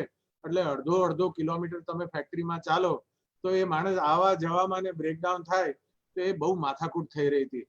તો અમે આ 2 મહિના પહેલા 2-3 આપણા અહીંયા ગુજરાતના જ સ્ટાર્ટઅપ્સ છે, અને મોટી કંપનીએ બહુ ઓર્ડિનરી સિમ્પલ ભાવમાં આ બધા ટૂલ્સ અને આપણને આપે છે. અમે વર્ચ્યુઅલ રિયાલિટી એટલે એવી રીતે ટ્રાય, ઓગમેન્ટેડ રિયાલિટી માટે અમે પેલું ટ્રાય કર્યું કે આંખ ઉપર એ લોકો ચશ્મા આપે છે. હવે એ તમે ચશ્મા કરો અને એનું જે વાઈફાઈ નું બટન છે એ તમે જો ઓન કરી દીધું હોય તો એ જે નવો માણસ છે એને કંઈ ટ્રેન નથી, એને આ બહુ મોંઘું મશીન છે, એ કેવી રીતે મેન્ટેન કરવાનો ખ્યાલ નથી, કયો પાનો વાપરી અને કઈ જાતનું ખોલવાનું છે. તો આ ચશ્મા પહેરી અને ડાયરેક્ટલી મશીન ઉપર જઈ અને એને ડાયરેક્ટલી એક મેનેજર, એક સુપરવાઇઝર છે, એ આવા 4-5 માણસોને રિમોટ કંટ્રોલથી એક જ સુપરવાઇઝર બધું કહે છે કે તારે આ કરવાનું છે, આ કરવાનું છે, આ કરવાનું છે, અને રિમોટ એક જ જગ્યાએ બેસી અને 7 લોકેશનમાં એ મેન્ટેનન્સની સર્વિસ બરાબર આપે છે. એવી રીતે ઓગમેન્ટેડ રિયાલિટીમાં ટ્રેનિંગ માટે અમે લગભગ 10-15 જણાની ટ્રેનિંગ કરતા હતા. ઓગમેન્ટેડ રિયાલિટી આપ્યા એટલે એ આખું તમે એક રૂમ કરી નાખો, એક ઓર્ડિનરી રૂમમાં તો એક જ સુપરવાઇઝર આવી અને એક સાથે, અમારે લગભગ 11 પ્લાન્ટ ઇન્ડિયામાં છે અને 17 પ્લાન્ટ અબ્રોડ છે, તો બધા જ કન્ટ્રીઝમાં એક સાથે બધાને અમે ટ્રેનિંગ આપી દીધી કે આ નવા મશીનમાં અમને આ શીખવામાં મળ્યું છે, તો તમે આ વસ્તુ બધું ધ્યાન રાખજો. અને આ ચશ્માનો ભાવ છે તે 3000 થી લઈને 13000 રૂપિયા સુધીનો છે, પણ તમે એક વસાવો ને તમે ટ્રાય કરો, તમને ખરેખર ફાયદો થશે. અમને ફાયદો થયો છે. અને છેલ્લું છે IoT. તમારું કોઈ પણ મશીન જો બ્રેકડાઉનમાં જતું હોય તો એના પહેલા 3 વસ્તુ થાય છે. એક, એનું જે ટેમ્પરેચર હોય છે એ વધી જાય છે. એક એનું છે કે વાઇબ્રેશન થવા માંડે છે. અને ત્રીજું એ છે કે એનું જે ઘસારો થાય છે એમાં કંઈક અવાજ આવવા માંડે છે જે જુદો હોય છે. એના માટે તમે એક 10 રૂપિયાનું સેન્સર મૂકી દો અને તમે એના માટે એક સ્ક્રીન મૂકી દો, આઈધર PC ઉપર કે સ્માર્ટફોન ઉપર, તો એ મશીન બ્રેકડાઉન થાય એના પહેલા લગભગ 8 થી 9 કલાકનું તમને એડવાન્સ વોર્નિંગ આવી જાય છે કે આ મશીનમાં કંઈ પ્રેશર ઓછું થઈ ગયું છે, કે લુબ્રિકન્ટ ઓછું છે, કે અત્યારે એનું નટ બોલ્ટ ધીરો થઈ ગયો છે, અને તમે ત્યાં એને તરત જ એને પ્રિવેન્ટિવ મેન્ટેનન્સમાં લઈ અને કમ્પ્લીટ બ્રેકડાઉન થાય એમાં બચાવી લઈ શકો. આ વસ્તુ બહુ જ પ્રેક્ટિકલ છે. બહુ જ સિમ્પલ છે. આ બધાના કંપનીઝ આપણા અમદાવાદ, રાજકોટ, ગુજરાત, સુરત બધે જ મળે છે અને એ લોકો તમને લગભગ બધું મળી અને લગભગ 15 થી 20,000 રૂપિયામાં તમારા જે મોંઘા મશીન્સ છે અને નવા માણસો આવ્યા છે એ બધી રીતે તમારું આ કોમ્બિનેશન સુરક્ષિત રહે, મોટો ખર્ચો બચે અને તમારું પ્રોડક્શન સારું રહે, એના માટે આ સલાહ આપું છું. Next slide please. સ્ટાર્ટઅપે બહુ મોટી ભૂમિકા ભજવી છે. આ આપણે કોવિડના ચેમ્પિયન્સ કરીએ છીએ. 51 સ્ટાર્ટઅપ ઓલ ઓવર ઇન્ડિયામાં એક પ્રોગ્રામ ચાલે છે કે આ કોવિડના કારણે ફેક્ટરીમાં જે પ્રોડક્શન થાય છે એને આપણે કેવી રીતે મદદ કરી શકીએ. તો 51 આઈડિયાઝ એટલા સરસ અને પ્રેક્ટિકલ વસ્તુ છે. આ બધા જ આઈટમ 2,000 થી 15,000 રૂપિયામાં તમને મળે છે. સૌથી પહેલો આઈટમ છે કવચ. કવચ એટલે તમને એક હેલ્મેટ પહેરી લ્યો તો બે વસ્તુ થાય. એ તમને આઈડેન્ટિફાય કરી લે કે તમે કોણ છો. બીજું, તમારું બોડી ટેમ્પરેચર ચેક કરે કે ભાઈ તમારું ટેમ્પરેચર છે કે નહીં બરાબર. અને ત્રીજું, તમે 3 ફૂટ કે 4 ફૂટ તમે જે સેટિંગ કરો એના કરતા જો તમે એના પાસે આવ્યા તો એ બીપ બીપ બીપ બીપ શરૂ કરી દે છે. એટલે આપણે બધા વર્કરને કહીએ કે તમે સાથે મળીને ન આવો, તમે ગ્રુપ ન બનાવો, તમે ઇન્ડિવિજ્યુઅલ કરો. પણ જે હેબિટ અને જે ટેવ પાડવાની છે એને ઇમ્પ્લિમેન્ટ કરવા માટે ને વર્કરને ટ્રેનિંગ અને એક હેબિટ પાડવા માટે આ કવચ હેલ્મેટ બહુ જ કામની વસ્તુ છે. બીજું છે ટ્રેસ એન્ડ ટ્રેક ફેક્ટરી.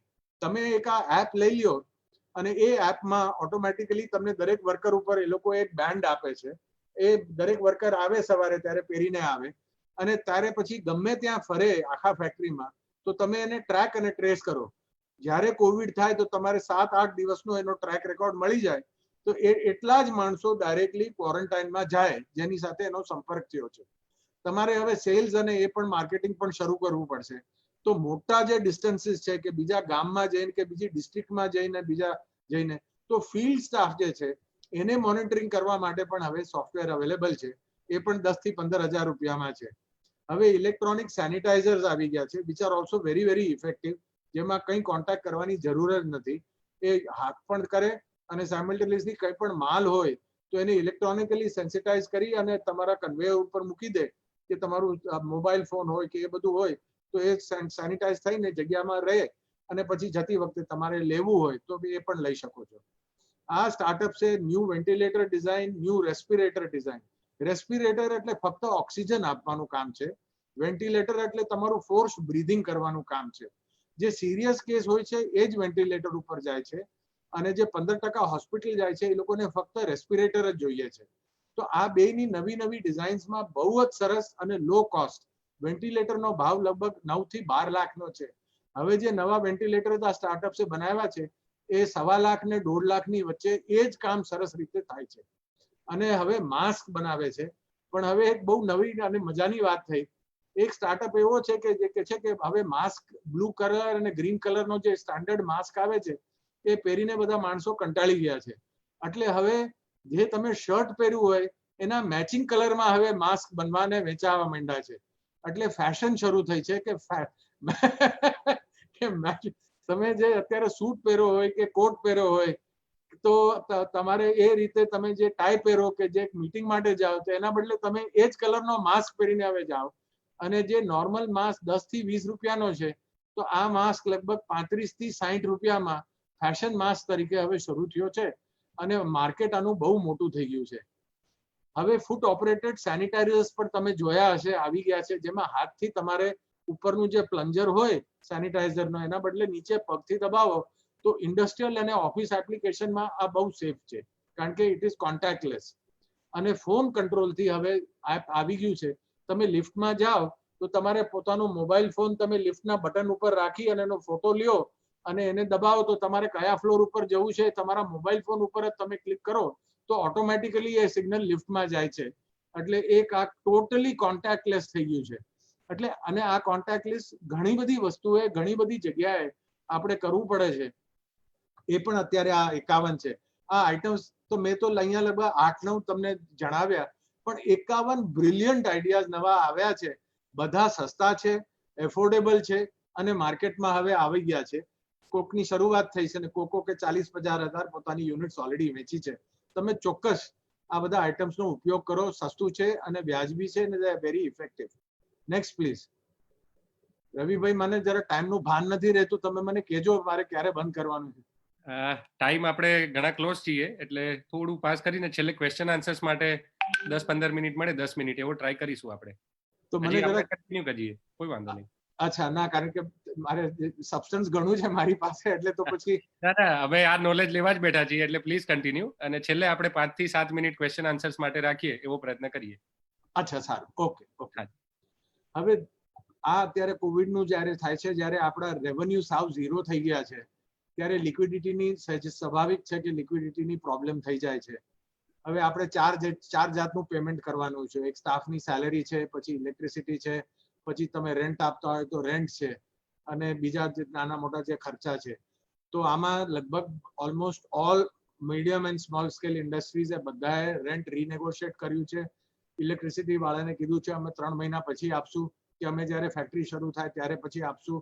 અને જ્યાં સેલેરી છે એમાં જાત થયું છે. અને પ્રિન્સિપલ જે આપણે ગુજરાતમાં ને બીજે બધે અપનાવ્યો છે કે જો નો વર્ક મીન્સ નો પે. એટલે આપણે અત્યારે લિક્વિડિટીનું પેકેજ અત્યારે 4 વાગે કંઈ અનાઉન્સ થયું છે, મેં સાંભળ્યું નથી, પણ એ કહે છે કે કંઈક આપને રિલીફ મળી છે, પણ એ લોન તરફથી મળી હશે એવું મારું અનુમાન છે. એટલે બધા જ અત્યારે એપ્રિલ મહિનાના કોઈએ મીડિયમ એન્ડ સ્મોલ સ્કેલ ઇન્ડસ્ટ્રીને પગાર આપ્યા નથી. અને પ્રિન્સિપલ એક જ જાળવ્યો છે કે નો વર્ક નો પે, અને સરકાર તરફથી કંઈ સપોર્ટ મળે તો આપણે એને પાસ ઓન કરવામાં આપણે વાંધો નથી. But at the same time it is a socio economic issue, અને આપણે પોતાના સારા ટ્રેન્ડ વર્કર્સને રાખવા માટે આપણે કંઈ કરવું હોય તો આપણે ચોક્કસ આપીએ. પણ એક વસ્તુ ધ્યાન રાખજો કે જે પણ પૈસા તમે આપો એ તમે પગારની સામે એડવાન્સ આપો છો એ ન કહેતા તમે ફક્ત કહેજો કે આ કોવિડ અસિસ્ટન્સ છે. કારણ કે પગારની સામે જો એડવાન્સ આપ્યો હોય તો એની સાથે તમારે બીજા બધા બેનિફિટ્સ બધા જ ચૂકવવા પડશે, ભલે 50% હોય, 70% હોય કે 30% હોય. એવી રીતે હવે બીજો એક તક મળી છે કે તમે ફૂલ મેન્ટેનન્સ આખા ફેક્ટરીનું જેટલું પણ રિપેરનું કામ છે એ 3 કે 4 માણસોને બોલાવી, અને આ 16મી 17મી પછી કે અત્યારે જે ખુલી ગઈ છે અને હજી પ્રોડક્શન બરાબર હજી માર્કેટના ડિમાન્ડના કારણે પ્રોડક્શન શરૂ નથી થયું, તો ફૂલ મેન્ટેનન્સ રિપેર અને જ્યાં જ્યાં તમારે લેઆઉટ બદલવાનો છે એ અત્યારે નવરાશ થોડીક મળી છે, તો એ પ્લીઝ તમારી ફેક્ટરી અને ઓફિસમાં એ ચોક્કસ તમે કરજો. કારણ કે આવો ટાઈમ ફરીથી નહીં મળે એકવાર પ્રોડક્શન શરૂ થઈ જાય પછી. તમે તમારી સ્ટોક પોઝિશન, કેશ બેલેન્સીસ અને જે આઉટસ્ટેન્ડિંગ પેમેન્ટ તમારે લેવાનું થાય છે એનો હિસાબ બરાબર કરેક્ટ અને બધા સાથે કોમ્યુનિકેશન કરી અને તાળો મેળવી લેજો. અને કસ્ટમર સાથે કન્ટિન્યુઅસ કોન્ટેક્ટમાં રહેજો, કારણ કે એ લોકોનો સૌથી પહેલા એ લોકોને ખબર પડશે કે એ લોકો શું કરી રહ્યા છે અને શું કરવાના છે. એ પછી આપણને જ્યારે ફોર્મલ ઓર્ડર આવે એની ત્યાં સુધી આપણે રાહ ન જોઈને એ લોકોનો ટ્રેન્ડ પકડી લઈએ તો બહુ જ ફાયદો થઈ જશે. આ દરમિયાનમાં કોમ્પ્યુટર શું કરે છે એના ઉપર ચોક્કસ નજર રાખજો, આ બહુ ઇમ્પોર્ટન્ટ છે.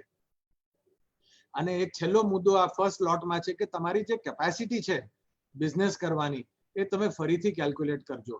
આપણે ટ્રેડિશનલી કહીએ કે ભાઈ દિવસના હું આટલા બનાવું છું, એ હવે એ ફિગર આંકડો અત્યારે વેલિડ નથી, કારણ કે આપણી મશીન કેપેસિટી હતી અને હવે અત્યારે આપણી મની કેપેસિટી, કેટલા સ્ટાફ છે એ પ્રમાણે શું કેપેસિટી છે, તમે શું ટ્રાન્સપોર્ટ કરી છે એ કેપેસિટી છે, અને તમારી પાસે શું કાચો અને પાકો માલ છે સ્ટોકનો, એ બધું ધ્યાનમાં રાખી અને પછી કોઈ કમિટમેન્ટ આપજો. નહીં તો આમાં બહુ બધી ભૂલો થાય છે, અને એકવાર તમે તમારા કસ્ટમરને તમે ભૂલ કરી અને ડિલિવરી ન કરી શકો તો અનનેસેસરી પ્રોબ્લેમ એવોઇડ થઈ શકે એમ છે. બીજી જે 4 વસ્તુઓ છે જે આપણે અત્યારે કરી શકીએ છીએ અને જે કરવા લાયક છે, એ સૌથી મોટો ઇમ્પોર્ટન્ટ છે કે આપણે જ્યારે રેગ્યુલર પ્રોડક્શન ચાલતું હોય ત્યારે કોઈ દિવસ નવા પ્રોડક્ટ કે ઇનોવેશનમાં આટલું ધ્યાન નથી આપી શકતા, કારણ કે આપણે ડે ટુ ડે પ્રોબ્લેમમાં બહુ જ ફસાઈને રહીએ છીએ. અને ધીરે ધીરે મેં જેમ કીધું એમ સ્માર્ટ મેન્યુફેક્ચરિંગ તરફ અત્યારે જે તમને થોડી નવરાશ છે, તમે તમારા વેન્ડરને બોલાવીને એકવાર ડિસ્કસ તો કરો કે આ તમે એઆઈ કરો છો, આઈઓટી કરો છો, મને એક તમે એક્ઝામ્પલ આપો, મને ડેમો આપો, અને અમારે જોવું છે કે અમને શું ફાયદો થાય ને શું રીતે, તો એ રીતે તમને એ કરવામાં તમને બહુ જ સારું રહેશે. બીજું, આપણે મલ્ટી પ્રોડક્ટ્સ બનાવીએ છીએ અને આપણી પાસે મલ્ટિપલ કસ્ટમર્સ પણ હોય છે. આપણે બહુ જ રેરલી ડિટેલ્ડ એનાલિસિસ કરીએ છીએ કે કયા કસ્ટમરમાંથી આપણને સૌથી વધારે પ્રોફિટ મળે છે અને કયા કસ્ટમરમાંથી આપણું રિજેક્શન વધારે છે કે આપણે પ્રોફિટેબિલિટી.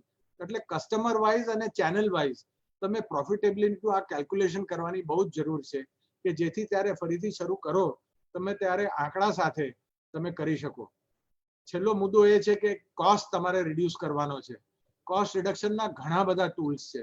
અત્યારે જરાય ઇમોશનલ થયા વગર તમારી પાસે એક્સ્ટ્રા જે સ્ટાફ છે કે જે કચરો ભેગો થઈ ગયો છે એ અત્યારે કાઢવાનો બહુ જ સરસ મોકો છે. સાફ કરો, ઓછું કરો અને એકદમ આ આખી એક્સરસાઇઝ પૂરી થઈ ત્યારે સ્ટ્રોંગર, લીનર અને સ્ટ્રોંગર અને બેટર તરીકે તમે તૈયારી હોય તો એ બધી રીતે કોસ્ટ અને એબીસી એનાલિસિસ છે, એક્ટિવિટી બેઝ કોસ્ટિંગ, એના વિશે વાંચી લોકલ કન્સલ્ટન્ટને પકડી અને આખું એનાલિસિસ કરાવી નાખો. 3 દિવસમાં દૂધનું દૂધ, પાણીનું પાણી થઈ જશે. તમને પોતાને ખ્યાલ આવી જશે કે 20 થી 30% કોસ્ટ કેવી રીતે ઘટાડવાની અને મોકો છે, સરસ મોકો છે કે કોસ્ટ ઘટાડવાનો, તો તમે આગળ વધજો. બીજો પોઈન્ટ એ છે કે આપણે બધા સ્ટેન્ડર્ડ પ્રોડક્ટ બહુ બનાવીએ છીએ, સ્પેશિયલાઇઝેશન નથી બનાવતા. અત્યારે પંપ મેન્યુફેક્ચરિંગનો હું દાખલો લઉં છું. કેટલા બધા પંપ મેન્યુફેક્ચરિંગ છે, પાણી ચડાવવા માટે છે, પછી આ પંપ છે, તે પંપ છે. પણ જો તમે સ્પેશિયલાઇઝ થઈ જાઓ એકાદ પંપ બનાવવામાં અને એના માટે અત્યારે આ ગાળામાં તમે ડિઝાઇન, એની માર્કેટિંગ અને એનું કેટલું માર્કેટ સ્ટડી કરી નાખો તો બહુ ફાયદો થશે. તમને એક દાખલો આપું. ઓર્ડિનરી પંપ બનાવો તો તમને X રૂપિયાનો વેચાય છે. એ જ પંપ તમે જો ક્રાયોજેનિક બનાવી દો એટલે લો ટેમ્પરેચર એપ્લિકેશન માટે, તો એમાં તમને 7.5 થી 10%નો એ જ મટીરિયલ ઉપર ભાવ મળશે. કારણ કે લો ટેમ્પરેચર એપ્લિકેશન ગેસમાં છે, કેમિકલ પ્લાન્ટ્સમાં છે અને બધે વપરાય છે. માર્કેટ નાનું છે પણ તમને ભાવ એટલો સરસ મળે છે અને ધીરે ધીરે તમે જો સ્પેશિયલાઇઝ થઈ જાઓ એવા પંપમાં તો બહુ જ ફાયદો છે. ગુજરાતમાં ઘણા બધા દાખલાઓ છે. એક પ્રેશર વેસલ બનાવે છે કેમિકલ ઇન્ડસ્ટ્રીનું. આ દરમિયાનમાં એને એક સ્પેશિયલ ગ્લાસ કોટેડ વેસલ બનાવ્યું છે. એની લગભગ 4-5 અઠવાડિયાનું એનું ડેવલપમેન્ટ ટાઈમ હતું. અત્યારે એને માર્કેટમાં ઉતારવાનું નક્કી કર્યું તો એ જ વેસલ જે પેલા વેચતો હતો એક લાઇનિંગ નાખીને અત્યારે એને 17 ટાઈમ્સ 17 ગણો એને ભાવ મળે છે પ્રેશર વેસલનો, જે પેલા આ લાઇનિંગ વગર વેચતો હતો. એવી રીતે તમે કેમિકલ્સ બનાવો છો, પણ તમે જો MRI ના કેમિકલ્સ બનાવો જે હોસ્પિટલ ખરીદે છે તો એવી રીતે તમે, એટલે આઈડિયા ઇઝ કે તમે જે પણ કરતા હોય તો એમાંથી સ્પેશિયલાઇઝેશન અને હાઈ ક્વોલિટી પ્રોડક્ટ બનાવો તો આ ટાઈમ છે કે જેનો ઉપર તમે વિચાર કરી શકો. ઇવેન્ટ મેનેજરમાં ઘણા બધા છે. તો આપણે હવે ઇવેન્ટ તો બધા બંધ થઈ ગયા છે તો હવે શું કરશું?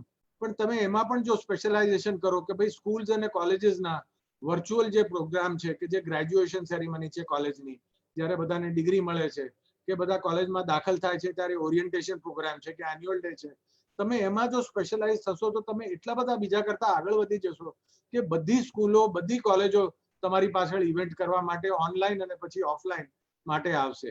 એવી રીતે જ આર્કિટેક્ટ સ્પેશિયલાઇઝ થઈ જાઓ. જેવી રીતે ડોક્ટર થયા છે, દરેક ડોક્ટરની કંઈક ને કંઈક ખાસિયત હોય છે.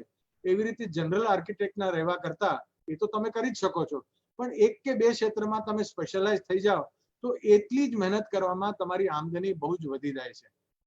લાસ્ટ પોઈન્ટ ઇઝ કે ભાઈ નવી ડિઝાઇન ઇઝ અ મસ્ટ. આ તમને અત્યારે ટાઈમ મળ્યો છે કે જે તમે ટ્રેડિશનલી બનાવતા હતા એને કંઈક નવી ડિઝાઇન સાથે કરો તો તમને પ્રીમિયમ માર્કેટ મળશે. જેવી રીતે અત્યારે સેરામિક ટાઇલ્સ છે કે તમે સેરામિકના આઇટમ્સ બનાવો છો મોરબીમાં, તો એના બદલે તમે સેરામિક ટાઇલ્સમાંથી સેરામિક્સના જો તમે કપ્સ બનાવવા માંડો અને એક આખી નવી માર્કેટ ઇટાલિયન ડિઝાઇન સાથે બહાર મૂકો તો એના 4 થી 5 ગણા, 1 કિલોના તમે સેરામિકના 4 થી 5 ગણા તમને ભાવ મળવા માંડશે. કે નહીં તો ઇન્ડસ્ટ્રીયલ એપ્લિકેશન બનાવો કે જે ઇલેક્ટ્રોનિક્સમાં જાય છે તો એ જ મટીરિયલમાં તમને ઘણો બધો ભાવનો ફેર મળે છે. એટલે આ બધી વસ્તુઓ તમારા માટે થઈ શકે એમ છે. તમે જે એપ્લિકેબલ હોય તમે ચોક્કસ વિચારજો. Next slide please. હવે આ છે માર્કેટ અને વેલ્યુએશન્સ, જે લાસ્ટ ટોપિક છે કે ડિમાન્ડ અત્યારે ક્યાં ગઈ છે અને કયા કયા ક્ષેત્રોમાં આપણને બહુ ફાયદો થાય એમ છે. એ સૌથી મોટી વાત કરું તો લગભગ 7 એવા ક્ષેત્રો છે કે જે તમારે થોડું ડાયવર્સિફિકેશન કરવું હોય અને તમારે ટ્રેડિશનલ ગુડમાંથી થોડું બીજો વિચાર કરવો હોય તો આ 7 સેક્ટરમાં એટલી મોટી માર્કેટ છે કે નાનાથી મોટા બધાને આમાં પૈસા બનશે. સૌથી મોટો આઇટમ છે પહેલો કે ચાઇના આટલો માલ આખી દુનિયામાં લગભગ 3 થી 4 ટ્રિલિયન ડોલર એટલે 3000 થી 400 બિલિયન ડોલરનો માલ આખી દુનિયામાં વેચે છે. હવે આખી દુનિયામાંથી હવે ઇન્ક્વાયરીઝ આવવા માંડી છે કે ભાઈ તમે ચાઇનામાંથી અમે લેતા હતા, તમે બનાવી શકો. હવે આ બહુ મોટી તક છે. આમાં તમે એક પણ આઈટમ પકડી અને જો એમાં ડેવલપ કરો અને તમારા 2 કે 3 કસ્ટમર જે ચાઇનામાંથી ડી-રિસ્ક કરવા માંગે છે તો બહુ ઈઝી છે. અત્યારે અહીંયા મિનિમમ ઓર્ડર 40-50 કરોડથી નીચે કોઈ વાત જ નથી કરતું, કારણ કે ચાઇનાનું વોલ્યુમ મોટું છે અને આમાં વેલ્યુએશન અને ગ્રોથ ઓપોર્ચ્યુનિટી બહુ મોટું છે. તમારે એક જ વસ્તુ કરવાની જરૂર છે. ટ્રેડ ડેટા છે જે ચાઇનાનો છે, જે વેબસાઇટ ઉપર અને પેડ પબ્લિકેશનમાં મળે છે, અને તમારા જે ક્ષેત્રને લાગતા વળગતા પ્રોડક્ટ્સ કે આઇટમ્સ છે એ તમે એનાલાઇઝ કરો અને એ ક્યાં વેચે છે એ પણ ડેટામાં અવેલેબલ છે. એમાં તમે આ ડાયરેક્શનમાં વિચારો તો તમને પોતાને ખૂબ આઈડિયા આવશે કે ચાઇનામાંથી જો માર્કેટ જાય ને એનું થોડુંક આપણે પકડીએ તો અત્યારે માર્કેટમાં એવું કે છે કે તમારું થોડું ઘણું વધારે મોંઘું હોય ને તો એ અમારે વાંધો નથી, પણ અમારે ડી રિસ્ક કરવું છે એટલે તમારીથી લેશું. બીજો બહુ મોટો ક્ષેત્ર જે ઉભરીને આવ્યો છે એ છે ટેકનોલોજી બિઝનેસ. આમાં મને ખાતરી છે જો સિરિયસલી તમે પ્લાન કરો અને મેન પાવર સાથે ડાયવર્સિફિકેશન કરો તો 3 જ વર્ષમાં 1000 કરોડનો ધંધો કરવામાં કંઈ અત્યારે ડિફિકલ્ટી નથી. બસ તમારે તૈયારી કરવાની છે, તમારે માર્કેટ લેવાનું છે અને તમારે આમાં આગળ વધવાની જરૂર છે. આમાં લગભગ 7 ક્ષેત્ર છે અને એક ક્ષેત્રમાં તમારે જ્યાં પણ તમારી રુચિ હોય કે તમારા ફેમિલીમાં કોઈ ભણેલું ગણેલું હોય કે એક્સપર્ટ હોય કે તમારે કોઈ એક્સપર્ટનો કોઈ એક્સેસ હોય તો આના બધા રિપોર્ટ મગાવીને તમે વાંચો. આમાં સરસ પૈસા બનવાના છે. ડિજિટાઇઝેશન તો બહુ મોટી વસ્તુ છે, પણ ડિજિટાઇઝેશન સાથે પણ બીજી 6 કેટેગરીઝમાં બહુ સરસ છે. ત્રીજો મોટો મુદ્દો છે ડિફેન્સ આઇટમ્સ. આખી ડિફેન્સ ઇન્ડસ્ટ્રીઝ આખું ઇન્ડિજિનાઇઝ કરવા માંગે છે. આ જે આત્મનિર્ભરતાની વાત કરી એમાં ડિફેન્સ ઇન્ડસ્ટ્રીને સૌથી મોટું પ્રોત્સાહન મળવાનું છે. તમે એમાંથી નટ બોલ્ટ બનાવી ત્યાંથી લઈને બંદૂકની તમે નાઇટ વિઝન કે તમારે એમાં જે બાયનોક્યુલર છે કે હાઈ ટેકનોલોજી કે લો ટેકનોલોજી પ્રોડક્ટ અત્યારે એટલું બધું ઇમ્પોર્ટ થાય છે. લગભગ દર વર્ષે $70 બિલિયન એટલે 5 લાખ કરોડ રૂપિયાનું ઇમ્પોર્ટ થાય છે અને એનું લિસ્ટ ડિફેન્સ વેબસાઇટ ઉપર આર્મી, નેવી ને એરફોર્સમાં એ બધું એ લોકોએ પોતાની વેબસાઇટ ઉપર મૂક્યું છે. તમે જઈને જુઓ તો ખરા કે એમાં તમને ક્યાં રુચિ મળે છે અને 3-4 જણા ભેગા થઈને તમે એકસાથ કામ કરવાનું શરૂ કરો તો તમારા 4-5 અઠવાડિયામાં કંઈક એક રૂપરેખા તમારી સામે તૈયાર થશે કે ડિફેન્સ આઇટમમાં કેવી રીતે કરવાનું છે. એવી રીતે એગ્રીકલ્ચર અને ફૂડ પ્રોસેસિંગ આ ક્ષેત્રમાં તો મને બહુ જ રુચિ છે અને હું માનું છું કે આ અંડર યુટિલાઇઝ અંડર ઓપરેશન છે અને આમાં ઘણી બધી વસ્તુઓ આપણે કરી શકીએ છીએ અને બહુ જ મોટું પોટેન્શિયલ છે અત્યારે ઇન્ડિયામાં. અને કોવિડ પ્રોડક્ટ્સ મેં તમને જે કીધું કે અત્યારે તો મેં આ 51 સ્ટાર્ટઅપ્સનું કોવિડ માટે કીધું, પણ એના અને આમાં શું છે કે હેલ્થકેર સેક્ટર ઇન્ડિયામાં હવે બહુ જ મોટા પાયે ઇન્વેસ્ટમેન્ટ થશે. હોસ્પિટલ્સ ખુલશે, ક્લિનિક્સ ખુલશે અને બહુ મોટા પાયા ઉપર હવે એક આખું નિર્માણ થવાનું છે કે જે આવી રીતે કોવિડ જેવું આગળ થાય તો એ પ્રિપેરેશન માટે. અને સાથે સાથે 5 લાખ રૂપિયાની જે આયુષની સ્કીમ છે એ પણ અત્યારે લગભગ 20-30% થઈ છે. એનો પણ અત્યારે વિસ્તારથી વધશે. એટલે ડિમાન્ડ ફ્રોમ ધ પીપલ અને સપ્લાય ફ્રોમ ગવર્મેન્ટ એક્સપેન્ડિચર અને પ્રાઇવેટમાંથી બહુ થશે. એટલે હેલ્થકેર સેક્ટર માટે કોવિડ પ્રોડક્ટ્સ અને નોન કોવિડ પ્રોડક્ટ્સમાં તમે જો ઉતરો તો બહુ મોટી તક ખુલવાની છે. અને આપણું જે ઇન્ડિયાનું ઇમ્પોર્ટ બિલ છે દર વર્ષે, તમે એ ઇમ્પોર્ટ સબસ્ટિટ્યુશનના રિપોર્ટ પણ મગાવો તો આત્મનિર્ભરતાની નીચે તમને એમાં પણ ઘણું બધું મળશે. કારણ કે અત્યારે ગવર્મેન્ટની પરિસ્થિતિ એવી છે કે તમે કહો કે મારો અત્યારે 15-20% ભાવ વધારે છે તો કે છે અમે એના ઉપર કસ્ટમ્સ ડ્યુટી નાખી દેશું, તમને અત્યારે પ્રોટેક્ટ કરવામાં તૈયાર છે, પણ તમે જલ્દી શરૂ કરી અને મોટા થઈ જાઓ અને જેવું સ્કેલ ડેવલપ થશે પછી તમારે આ પ્રોટેક્શનની જરૂરિયાત નહીં રહે. આ વસ્તુ ચાઇના પોતે એક્સચેન્જ રેટ વાપરીને કરી છે અને અત્યારે એ જ વસ્તુ આપણે ઇન્ડિયામાં સરકાર તરફથી મદદ મળી શકે એમ છે. એટલે તમે વધો આગળ આમાં મોટી ફેક્ટરીનો વિચાર કરો, નાના ધંધામાંથી હવે નીકળો, મોટી તક છે અને આપણે આગળ વધવા માટે સરસ તૈયારી છે. પછી છે ફાર્માસ્યુટિકલ અને બાયોટેક સરસ થશે. રેન્ટલ વ્હીકલ્સની બહુ ડિમાન્ડ છે. તમે સ્કૂટર રેન્ટલ ઉપર આપો, સાયકલ રેન્ટલ ઉપર આપો, કાર, તો આમાં ઓલા અને ઉબર જેવું અહીંયા પણ શરૂ થાય એવું છે. અને લોજિસ્ટિક્સ, વેરહાઉસિંગ અને સેફ મુવમેન્ટ ઓફ ગુડ્સ ઉપર પણ બહુ મોટી તકો અત્યારે ક્લિયરલી દેખાય છે માર્કેટમાં. Next slide please. આ 12 ટેકનોલોજીસ છે. આ બહુ જ સરસ છે. આ MGLI નો રિપોર્ટ છે, મેકેન્ઝીનો. આમાં બધામાં આઈટી ઇન્ડસ્ટ્રી કરતા મોટી ઇન્ડસ્ટ્રી થવાની તકો છે. હું ડિટેલમાં નથી જતો, બહુ જ છે ડિટેલમાં, પણ તમે ચોક્કસ વાંચજો. Next slide please. એવી રીતે એક આ શોન કરીને છે, શોન મોફિટ, અને એ અત્યારે કેલિફોર્નિયામાં છે. તમારામાંથી જે મોડર્ન ટેકનોલોજીને અપનાવવા માંગે છે, તો આ જે છે 30 ટેકનોલોજી, આ એ લોકો કે છે these are the technologies of the future, કે 10 વર્ષમાં તમારે 1000 કરોડનો ધંધો 3 વર્ષમાં શરૂ કરવો હોય તો આમાંથી એક પણ આઈટમ પકડી અને તમે જો સરસ પ્રોડક્ટ ડેવલપમેન્ટ અને સર્વિસ શરૂ કરશો તો તમે આમાં એટલા કૂદકે ને ભૂસકે વધી શકશો. Next slide please. Last point એ હતો રવિભાઈનો કે ભાઈ વેલ્યુએશન અમારે કેવી રીતે વધારવું છે અમારી કંપનીઝનું. તો આ મારે 3 એક્ઝામ્પલ આપવા છે અને એની સિક્રેટ કેવી છે કે વેલ્યુએશન કેવી રીતે વધારવાનું કંપનીનું. તો આપણા જે ઇન્ડિયાના યુનિકોર્ન્સ છે, એ જે યુનિકોર્ન્સ છે એ અત્યારે બધા જ કંપનીઝ $1 બિલિયન એટલે 7,500 કરોડ થી ઉપર વેલ્યુએશન એ લોકોએ 5-5, 7-7 વર્ષમાં ઊભું કર્યું છે. નામ છે ફ્લિપકાર્ટ. એ 1 બિલિયન નહીં, એને $20 બિલિયન એટલે 1.5 લાખ કરોડનું વેલ્યુએશન લીધું, જેમાં પછી વોલમાર્ટે એના શેર લીધા. પેટીએમ, ઓલા, ઝોમેટો, સ્વિગી, બાયજુ છે એડ્યુકેશનમાં, રિન્યુ છે રિન્યુએબલ પાવરમાં, ક્વિકર અને હાઈક અને પોલિસી બજાર બધા. Next slide please.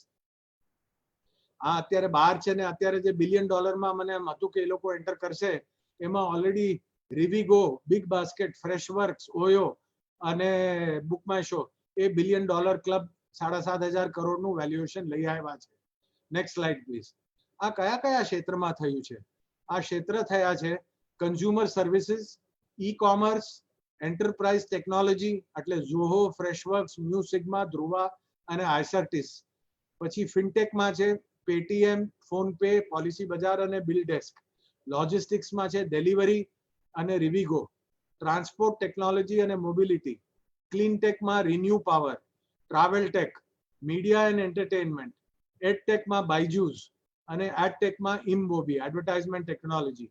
આ ક્ષેત્રમાં આપણે અત્યારે 31 સ્ટાર્ટઅપ્સ છેલ્લા 6 થી 7 વર્ષમાં 2008માં 10 ક્રોસ કર્યું 7,500 કરોડ અને 2019માં 7 કંપનીઝે 7,500 કરોડનું વેલ્યુએશન ક્રોસ કર્યું. હવે આ બધી કંપની કરે છે શું કે આટલું વેલ્યુએશન સરસ થાય છે? નેક્સ્ટ સ્લાઇડમાં એની સિક્રેટ છે કે તમે અત્યારે the secret of big valuation is only one. તમે એક વસ્તુ 100 રૂપિયામાં અત્યારે વેચો છો અને તમારો ધંધો જો 25% દર વર્ષે વધતો હોય તો 30 વર્ષમાં એ ધંધો તમારો 800 ગણો થઈ જાય. અને એ જ ધંધો તમે જો કમ્પાઉન્ડિંગ કરો એટલે દર વર્ષે તમારો જો ડબલ થતો જાય 25%ના હિસાબે, તો એક વર્ષમાં એની 1 રૂપિયાની વસ્તુ 1 બિલિયન રૂપીસ થઈ જાય છે. This message I want to give you is, if you want big valuations, માર્કેટમાં જાઓ અને એવી પ્રોડક્ટ શોધો કે જેની ડિમાન્ડ વધારે છે, તમારું પ્રોડક્ટ સરસ છે, તમારું પ્રાઇસ પોઈન્ટ એવું છે કે કસ્ટમર એફોર્ડેબિલિટી છે અને દર વર્ષે તમારો બિઝનેસ ડબલ થાય તો 30 વર્ષમાં તમારું 1 રૂપિયાનો ટર્નઓવર $1 બિલિયન નો ટર્નઓવર થઈ જશે. Next side. In the end, I want to tell you, બધા જ તમે ideas, the whole story about development is all about ideas. જ્યારે જ્યારે આવી મોટી પરિસ્થિતિ અને ડિફિકલ્ટી આવી છે ત્યારે સારી સારી કંપનીઝ નવી ઊભી થઈ છે. ગૂગલ છે, ફેસબુક છે, આ બધી કંપનીઝ જ્યારે સ્લોડાઉન થયેલો ત્યારે જ શરૂ થયેલી, ત્યારે માર્કેટ ડલ હતું અને ટાઈમ મળવાના કારણે માણસો ઠંડે દિમાગે વેચીને આખું પ્લાનિંગ કર્યું પોતાનું અને એ લોકો આગળ વધ્યા છે. મારી હાર્દિક શુભેચ્છાઓ તમને બધાને અને એક ઈચ્છા એ પણ છે કે આ 31 આઇકોનમાંથી, યુનિકોર્ન્સમાંથી આવતા 2 વર્ષ કે 3 વર્ષમાં આપણી પટેલ કોમ્યુનિટીમાંથી પણ આપણે જોઈએ કે કંઈક એન્ટરપ્રેન્યોર્સ એ સાઇઝના થઈ ગયા છે. Thank you very much for listening.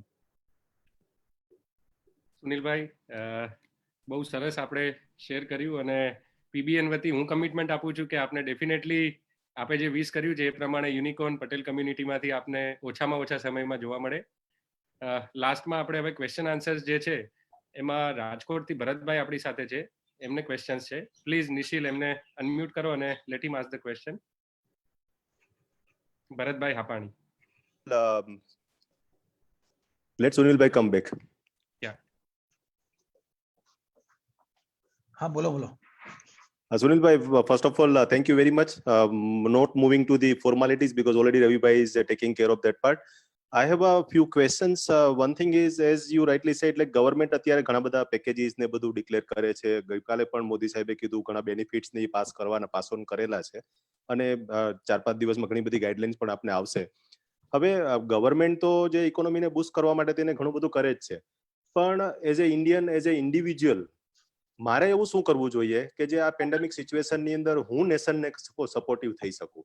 મારે એવું શું એક્ટિવિટીઝ કરવી જોઈએ, મારે એવું શું કામ કરવું જોઈએ કે હું કંઈક આ ઇકોનોમી બુસ્ટિંગની અંદર દેશને સપોર્ટમાં હું ઊભો રહી શકું સાથે? ભાઈ, મારી બે વસ્તુની ખાસ ધારણા છે. એક છે તમે ડિફેન્સ ઇક્વિપમેન્ટ અને એ રીતે કરો તો દેશને ફાયદો થશે. લોંગ ટર્મ રિક્વાયરમેન્ટ છે, મોટી રિક્વાયરમેન્ટ છે, અને એ ડેવલપ કરો તો નેશન બિલ્ડિંગમાં બહુ જ કામ આવે એવું છે. બીજું છે હેલ્થકેર સેક્ટરમાં કંઈ પણ સપ્લાય કરો, ઇમિડિયેટ કોવિડ માટે છે કે હેલ્થકેર સેક્ટર જે ડબલ થવાનું છે નેક્સ્ટ 7 yearsમાં, તો એમાં પણ તમે કઈ પણ રીતે તમે સપ્લાયર તરીકે કે તમે પેશન્ટને સપોર્ટ કરીને કે અવેરનેસ આપીને કે કંઈ પણ તમારું યોગદાન હશે તો એ નેશન બિલ્ડિંગમાં બહુ મોટું જ કામ યોગદાન કહેવાય, અને for which we will all be very grateful to you. Thank you. Another one એક મને ક્વેશ્ચન માઇન્ડમાં આવે છે કે અત્યારે જેમ આપણે પણ કીધું કે ઘણા બધા એમ્પ્લોય અત્યારે લેબર્સ જે છે ખાસ કરીને એ માઇગ્રેટ થયા છે, અહીંયાથી શિફ્ટ થઈને અલગ અલગ એરિયામાં મૂવ થઈ ગયા છે. હવે એ લોકો જ્યાં સુધી પાછા નહીં આવે ત્યાં સુધી જે છે એ મારા ખ્યાલથી ઇન્ડસ્ટ્રી જે બહુ મોટી ચેલેન્જીસ છે એ ફેસ કરવાની થશે. તો આ લોકોને પાછા કેવી રીતે લાવવા, એના માટે આપણે શું શું એક્ટિવિટીઝ કરવી જોઈએ જેથી કરીને એ લોકોને વર્ક ઉપર પાછા લઈ આવી શકીએ આપણે? મને નથી લાગતું કે આપણે કંઈક ખરેખર કરી શકીએ. અત્યારે અમે 2 મહિનાથી અમારો લગભગ 85% સ્ટાફ પાછો આવ્યો છે અને 85% લેવલ અમે ચલાવીએ છીએ 2 મહિનાથી, પણ એમાં 15 થી 20% જે છે એ અમારે નવો લેવો જ પડ્યો, કારણ કે અમે ગામડે ગામડે બધાને ફોન કર્યા અને બધાના મોબાઈલ ઉપર કીધું અમે તો 100%, અમે તો ફાર્મામાં છીએ એટલે અમારે તો ફેક્ટરી ચાલે છે, 100% પગારે આપીએ છીએ અને બધું જ કરીએ છીએ. અને એના ઉપરાંત અમે જે પણ સેફટીના જે રૂલ્સ રેગ્યુલેશન, અવેરનેસ, ખાવા પીવાનું અને ટ્રાન્સપોર્ટ બધું જ આપીએ છીએ જે પેલા નહોતા આપતા. પણ તોય એક એવો વર્ગ છે કે જે એ લોકો કે છે અમે અત્યારે ઘરમાં આવ્યા છીએ, તમારી હવે આ ઇકોનોમી ખુલશે એટલે બધી હવે રોગો તમારા વધવાના છે અર્બન ઇન્ડસ્ટ્રીયલ એસ્ટેટમાં ને બધે, તો ગ્રીન ઝોનમાંથી પાછું ઓરેન્જ થશે અને ઓરેન્જમાંથી રેડ ઝોન થશે. એ લોકો એવી માન્યતા લઈને ગયા છે ઘરે. અને ગામડામાં તો અત્યારે બહુ જ ઓછું છે કોવિડ, બધે લગભગ ગ્રીન જ છે બધે. એટલે ત્યાં અત્યારે એ લોકોની જે ખેડૂતો છે અને જે ખેડૂતોના ફેમિલીમાંથી આવ્યા છે, તો ત્યાંના જે ડોમેસ્ટિક વર્કર, પેલા કેઝ્યુઅલ વર્કર હતા, એ પણ એ પોતાનું છોડી અને પોતાના ગામડે વયા ગયા છે. એટલે આપણા જે વર્કર જે ગામડે ગયા છે એ લોકો કે છે અમે અત્યારે અમારા ફેમિલીને હાર્વેસ્ટ ટાઈમ છે તો અમે અત્યારે હાર્વેસ્ટમાં મદદ કરશું, પછી અમે જરા તેલ અને તેલની જાર જોશું અને અરાઉન્ડ દિવાળી અમે પાછા આવશું. આ એક જાતનું એક મોટો વર્ક છે. It is not for everybody, પણ એક મોટો વર્ક છે કે જેમાં ખેડૂતનો સપોર્ટ છે, ફેમિલીનો સપોર્ટ છે, ત્યાં રહેવા અને ખાવાની જરાય કઈ પરિસ્થિતિ સારી છે અને બધાને જીવ વાલો છે.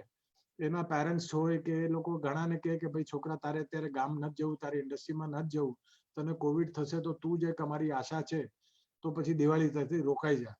એટલે આની સામે તમે ગમે તેટલું તમે કંઈક કહો અને તમે કંઈક આપો તો એ બહુ મુશ્કેલ છે. એટલે 15-20% તો તમારે માનીને મારું જે અમારો અનુભવ થયો છે છેલ્લા 2 મહિનામાં, એ જ માનીને ચાલો કે એક એવો વર્ગ છે કોકને 5%, 10%, 15, 20, 30% કે એ નહીં આવે. હવે જે તમારી જે છે અને જે આવવાની શક્યતા છે એને જો આપણે સંભાળી લઈએ અને આ થોડીક ટેકનોલોજી વાપરી અને આપણું પ્રોડક્શન વધારી દઈએ તો એમાં મને એમ છે કે આપણે 70-75% પ્રોડક્શન લેવલ થઈ શકે. અમે અત્યારે 85% સુધી 90% સુધી પહોંચી ગયા છીએ અને ઇટ ઇઝ પોસિબલ વિથ અને મેન પાવર ઓછાથી ચાલે એમ છે.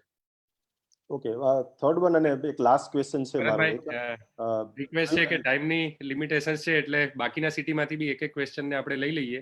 એક ક્વેશ્ચન મને લાગે છે કે Okay. ખરેખર બધાને ક્યાંક Please continue. પ્લીઝ. આ વર્ષે આપણે જોયું કે સુનિલભાઈ ઘણા બધા લોકોએ ખાસ કરીને કંપનીની અંદર જે છે રેન્યુમરેશન લોકોએ જે છે એ કંઈક ને કંઈક ઘટાડ્યા છે, લોકોના અત્યારે બેનિફિટ્સ કે પર્ક્સ છે એ રિડ્યુસ કર્યા છે અને એની સામે ઘણું બધું કામ આપણે વધારે લેવાનું છે, થોડું સ્માર્ટ વર્ક પણ એની પાસે લેવાનું છે. તો અત્યારે આમ જોવા જોઈએ તો બંને જે છે એ રિવર્સ ઇફેક્ટ જોવા મળે છે. ક્યાંક ને ક્યાંક એમ્પ્લોય બેનિફિટ જે છે એ ઘટ્યા છે, ક્યાંક ઇન્ક્રીમેન્ટ પણ જે થવાના હતા, જે ફાઇનાન્શિયલ યર ક્લોઝ થયા તો એ ઇન્ક્રીમેન્ટ પણ લગભગ નથી થયા અથવા તો ઓછા થયા હશે બહુ, અને એની સામે એ લોકો પાસેથી આપણે વધારે કામ લેવાનું છે. તો આ સિચ્યુએશનમાં એવું શું આપણે કરવું જોઈએ જેથી કરીને એ લોકો પાસેથી ઓછા વેતન આપીને અથવા તો ઘટાડો કરીને પણ અત્યારે વધારે સારી રીતે આપણે એની પાસેથી કામ લઈ શકીએ? ભાઈ, તમારે ઓપનલી અને ફ્રેન્કલી તમારું ડિસ્કસ કરવું જોઈએ. અમે એ જ કર્યું છે. અમે પણ ઇન્ક્રીમેન્ટ નથી આપ્યા અને પણ અમારે ફૂલ સેલેરી અમે આપીએ, કારણ કે અમે તો નેચરલી અમે તો ફૂલ પ્રોડક્શનમાં છીએ. એટલે પણ એવું નથી કે વર્કર નથી સમજતા તમારી પરિસ્થિતિ, એ લોકો પણ સમજે છે. પણ તમારી જો અત્યારે ઓપનનેસ અને ફ્રેન્કનેસ અને ઓનેસ્ટી હોય છે તો એ લોકો સમજે છે અને મદદ પણ કરવા તૈયાર છે. અમારે તો એમાં કંઈ પ્રોબ્લેમ નથી થયો. અને 8 કલાકની બદલે જો 12 કલાકે ચલાવવું હોય અને તમે પછી એક કારણે તમે કહો કે અમારું અત્યારે પ્રોડક્શન નથી, અમારું ટર્નઓવર નથી, અમારા આઉટસ્ટેન્ડિંગ પૈસા છે, આ અમારી રિક્વેસ્ટ છે કે આવી રીતે તમારે આગળ વધવાનું છે, તો થોડા ઘણા તો ઇમિડિયેટલી એગ્રી થશે કે સમજે છે કે આટલી મોટી પરિસ્થિતિમાં આટલી મદદ જોઈએ. થોડા ઘણા અત્યારે ઇમિડિયેટલી નહીં એગ્રી થાય, પણ ધીરે ધીરે થશે.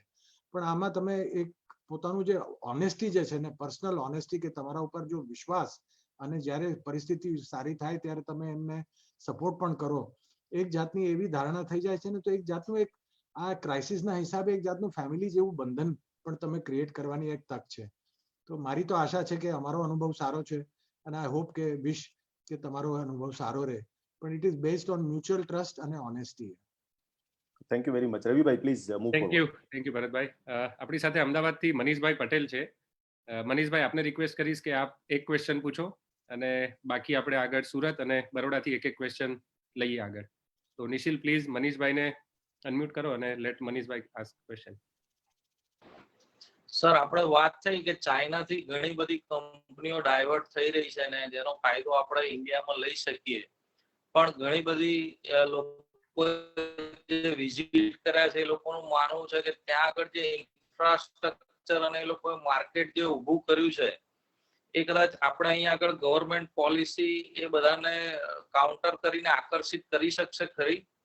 તો કઈ એવી પોલિસી છે જે અવરોધરૂપ બની શકે અને આપણે એ લોકોને એટ્રેક્ટ કરવામાં આપણે શું કરી શકીએ? હા, બ્રોડલી હું સમજ્યો છું એ પ્રમાણે. હું તમને અમે એપીઆઈ બનાવીએ છીએ જે અમારી ફાર્માસ્યુટિકલમાં રો મટીરિયલ છે. હવે એપીઆઈ ની ઇન્ડસ્ટ્રી લગભગ આપણું 65% ઓફ એપીઆઈ અત્યારે ચાઇનાથી આવે છે. આપણી જે જેનેરિક દવાઓ બનાવીએ છીએ એમાંથી, કારણ કે એ લોકોનો ઉત્પાદનનો ભાવ આપણા કરતાં લગભગ 22% ઓછો હોય છે. આ વસ્તુ અમે સરકારને રજૂઆત કરેલી 2014માં, અને પછી મનસુખભાઈ માંડવિયા આપણા મિનિસ્ટર થયા ત્યારે 2018માં પણ કીધેલું. અને ત્યારે કીધું હતું કે દર વર્ષે લગભગ 15 થી 20% આપણી અહીંયા લોકલ મેન્યુફેક્ચરિંગ બધી બંધ થાય છે અને બધું હવે માલ ચાઇનાથી આવે છે. ત્યાર સુધી સરકારે કંઈ પગલાં ન લીધા અને ધીરે ધીરે આપણી 65% ઓફ એપીઆઈ અત્યારે ચાઇના ઉપર ડિપેન્ડન્ટની પરિસ્થિતિ આવી ગઈ. હવે આ જ્યારે પરિસ્થિતિ ઊભી થઈ ત્યારે ચાઇનામાંથી માલ બંધ થઈ ગયો, એટલે આપણી પાસે લગભગ 57 એવી મેડિસિન્સ છે કે જ્યાં 100% dependent on raw material in China. એમાં થોડી ઘણી તો બેસિક એન્ટીબાયોટિક્સ છે. ત્યારે અમે સરકારને કીધું કે આ વસ્તુ અમે તમને 2014માં કીધી, પછી જ્યારે તમે કંઈ પગલાં ના લીધા અને જ્યારે ઇન્ડસ્ટ્રી ત્યાં જવા માંડી ત્યારે 2018માં તમારું ધ્યાન દોર્યું, તોય તમે કંઈ પગલાં ન લીધા. અને તો પછી હવે અત્યારે તમે અમારી પાસે દોડીને આવો છો કે તમે ગમે તે કરો, અમે તમને મદદ કરશું.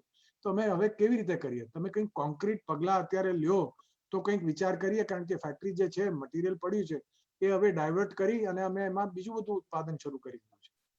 તો આ વખતે સરકારે કીધું છે કે પ્રોમિસ કર્યું છે કે નવા ઇન્ડસ્ટ્રીયલ એસ્ટેટમાં એવી ફેસિલિટીઝ આપશે કે આમાં 22% જે આપણો ઉત્પાદનના કોસ્ટ ડિફરન્શિયલના એક આઇટમ છે, જમીનનો કોસ્ટ, ઇલેક્ટ્રિસિટીનો કોસ્ટ, ઇન્ટરેસ્ટ રેટનો કોસ્ટ, પછી તમારા રો મટીરિયલને સ્કેલનો કોસ્ટ, એ બધાને એક આઇટમ કરી અને હવે એ લોકોએ નવું પેકેજ બહાર પાડ્યું છે કે જેમાં આપણને બધાને એવો વિશ્વાસ હવે બંધાણો છે કે એપીઆઈના આ ઇન્ડસ્ટ્રીયલ એસ્ટેટમાં જો આપ બધું આપે અને આપણે આગળ વધીએ તો એટલીસ્ટ ચાઇના સાથે આપણે કોમ્પીટ કરી શકશું.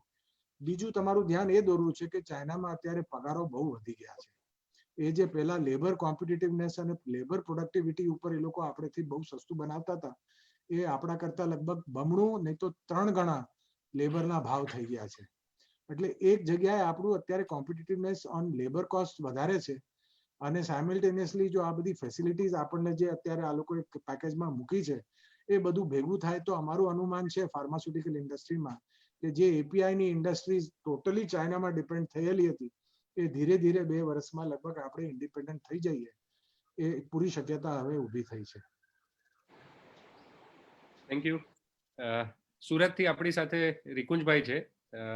એમને રિક્વેસ્ટ કરીએ કે સુરત ટીમ વતી ક્વેશ્ચન પૂછે.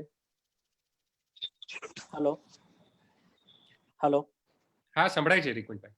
ઓકે સુનિલભાઈ, સુરતના પીબીએન મેમ્બર તરફથી એક પ્રશ્ન છે કે અત્યાર સુધી જે ન્યુટ્રાસ્યુટિકલ બિઝનેસ છે એને એસેન્શિયલ નહોતું ગણવામાં આવતા પ્રોડક્ટને, but after Covid what do you think pharmaceutical પ્રોડક્ટ્સની સામે ન્યુટ્રાસ્યુટિકલ પ્રોડક્ટ્સ છે એને લિવરેજ મળશે?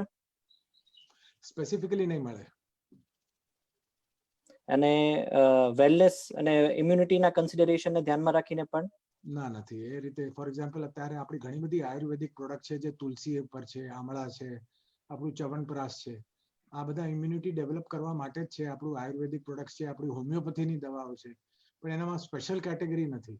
એ આપણી ટ્રેડિશન્સ છે, આપણા માવતર અને આપણા ગ્રેન્ડ પેરેન્ટ છે, આપણે જે કીધું છે કે આ વસ્તુ સારી છે એના હિસાબે જ ચાલે છે. અત્યારે ફુદીના હરા આપણે લઈએ છીએ પણ એનું એક પણ ક્લિનિકલ ટ્રાયલ નથી થયું, એમાં એક પણ કેટેગરી નથી થઈ. એ માર્કેટ પોતાની મેળે જ ડેવલપ થાય છે અને એવી રીતે જ એસ્ટાબ્લિશ થાય છે સરકારના સપોર્ટ વગર. Thank you. Thank you. બરોડાથી પ્રવીણભાઈ છે. પ્રવીણભાઈ, આપને રિક્વેસ્ટ છે કે આપ બરોડા ટીમ વતી ક્વેશ્ચન પૂછીએ.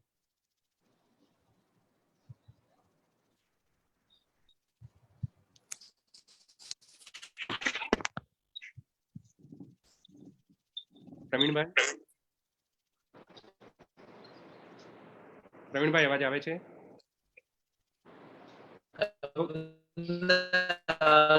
મ્યુટ કરવા પડશે. પ્રવીણભાઈ અનમ્યુટ જ છે.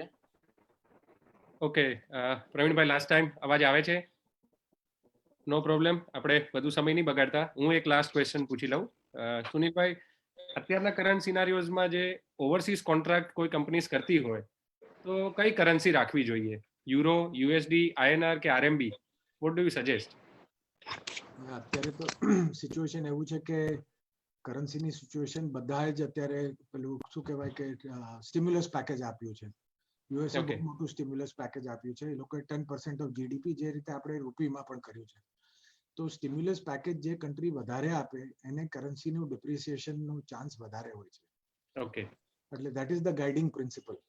ફરક એ છે કે યુએસમાં જ્યારે આવી રીતે ઇકોનોમિક અનસર્ટનિટી થાય છે ત્યારે જે નેચરલ ડેપ્રિસિએશન થવું જોઈએ એના બદલે માણસો આખી દુનિયામાંથી સોનું અને યુએસ ડોલર ખરીદે છે.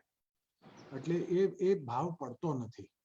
એ આપણે આટલા 4-5 ક્રાઇસિસ જોઈ એમાં યુએસનો ભાવ એટલો પડતો નથી કમ્પેર ટુ ધેટ. બાકી યુરોપિયન કરન્સી અને બાકી બધી કરન્સી ઘણી પડે છે.